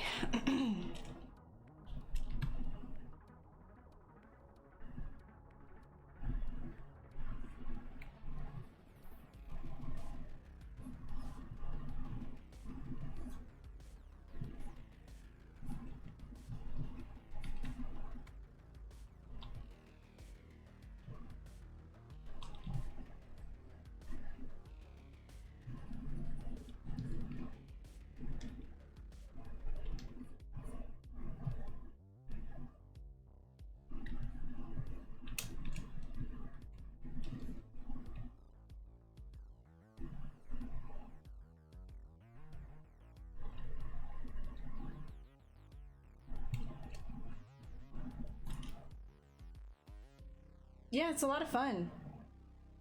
Yeah, the extra tools, you don't necessarily need to know everything about a program in order to use it for, like, I don't know everything about Maya, but it's great for what I do. Like, I know just what I need to know. And when you start wanting to do more things, like let's say you want to have fireflies in all the scenes that you do, suddenly now you're diving into the world of particles and particle systems, and hey, you know what?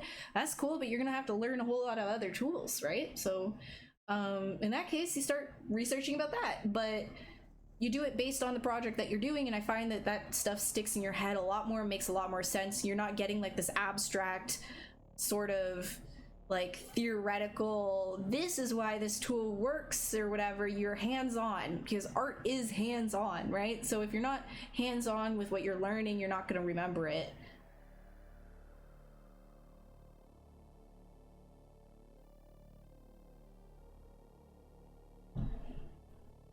What kind of concept is a bug of kinds? A bug? I don't know. He big thicky boy. Thicky boy. I don't know. Scary.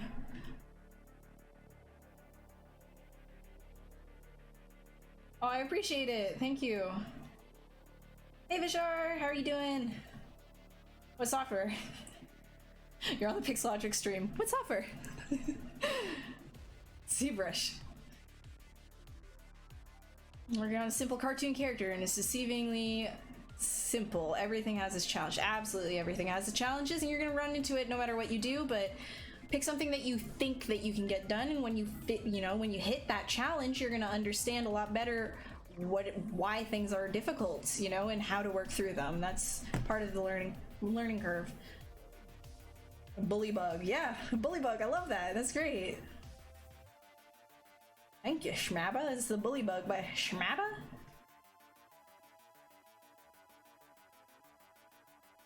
Eric L. You can do it too, bud. Like, honestly, you can. I'm sorry. That was like, it's weird for me to say bud, I know.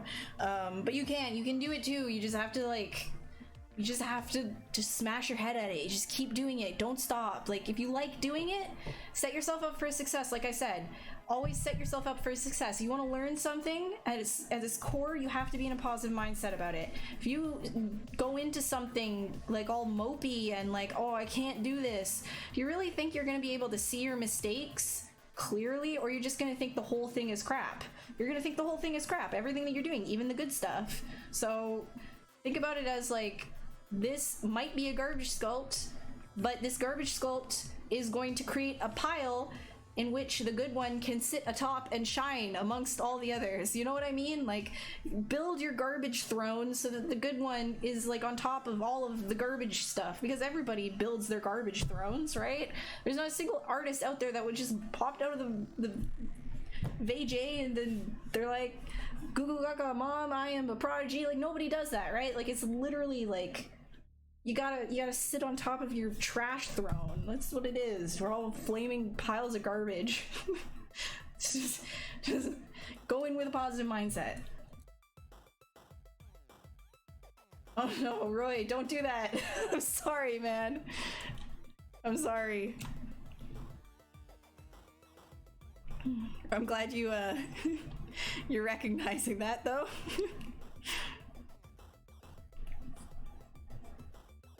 Don't smash your head. Don't literally smash your head, as a disclaimer. Don't literally smash your head on anything. I'm saying that, like, it's a way of speaking. I have a weird way of speaking. I'm sorry.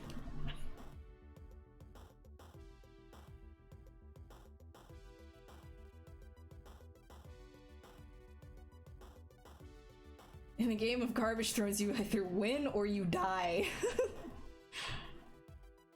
Tried getting into this program so many times, but end up jumping to something else. Your goal is to incorporate this with After Effects and 3D Elements. It's tricky. Like, when you're interested in a lot of different things, it can be hard to focus, and you just kind of have to bite your bug of wanting to go like hoppity hop over to the next neighbor, but try and get like one project done in each one of those softwares that you're trying to learn. Like, specify the project for that specific software, and I guarantee you're gonna feel a lot more comfortable. What are the main things for texture maps for character games? Main things for texture maps for character games. So if you're working for a character for a game and you want to make maps for it, a lot of the time baking is involved, so you're going to need a low res and a high res version of what you're doing, and you're going to want UVs.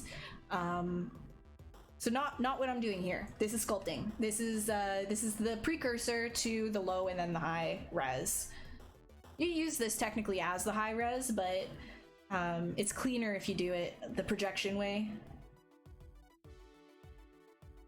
your rubbish thrones because they showed me what you need to work on to get better. Exactly, that is the exact mindset that you should have. Absolutely, for sure. Every single failure that you make is just on the path to success. That's what it is. I almost quoted Aaron from Game Grumps. Oh, did I really? What was the quote? Oh my god, what was the quote? I love Aaron. I love the Game Grumps. Are you kidding me? Did I actually? What was the quote? Do they have so many quotable moments? Are you kidding?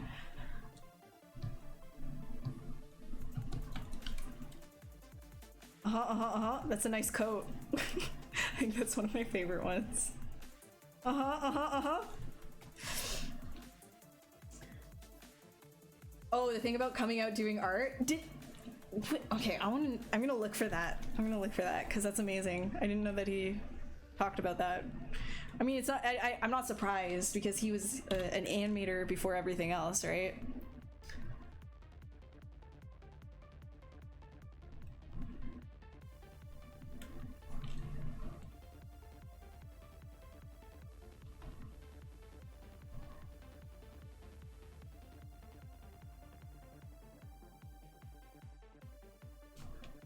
Oh my god, I'm so proud of myself. Naturally, I just like almost quoted something.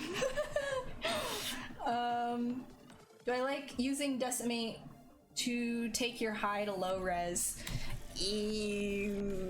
Not official low res, no. If I need to like export something for like just quickly for Maya, then I will use Decimate and hand it off a decimated version of like what I'm doing if it has to be quick and dirty. But I'm not gonna use like the decimated version as the low res. Absolutely not. It's too messy. It's like it breaks everything. But if you're gonna use it to retop on top of, perfectly fine. Perfectly great way to use that plugin. Yeah. Well, what do you know? We're at like 10 p.m. I didn't even get to like actually doing a whole bunch of stuff with this guy, but I feel like overall it's aight. I didn't do a ton of sculpting. I'm sorry for people here that were looking for like a completed project or whatever this stream. I was on a talking spree. Sorry. I apologize. We got to an okay point. So I'll just do this. Maybe like this.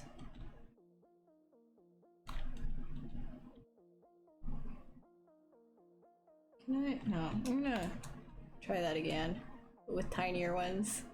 Do this down here. And then up here, we can go like this. Beauty. And wait.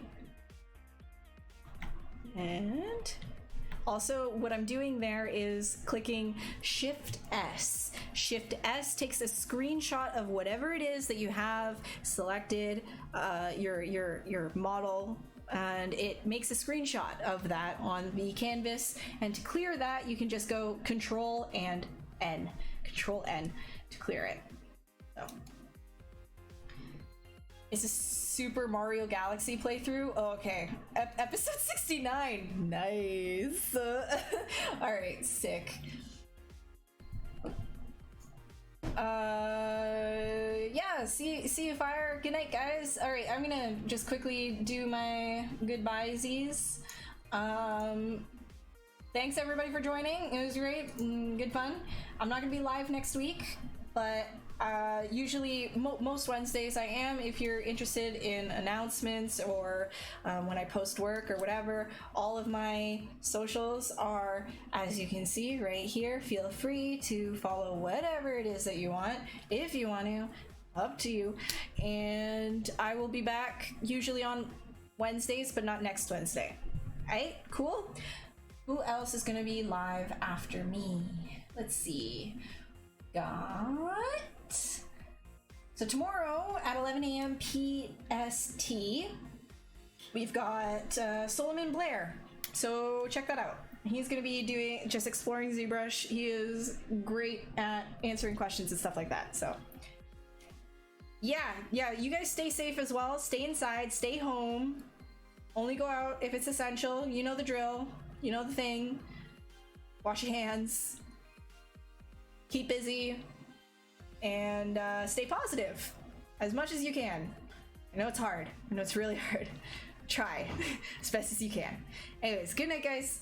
Have a great sleep, and bye.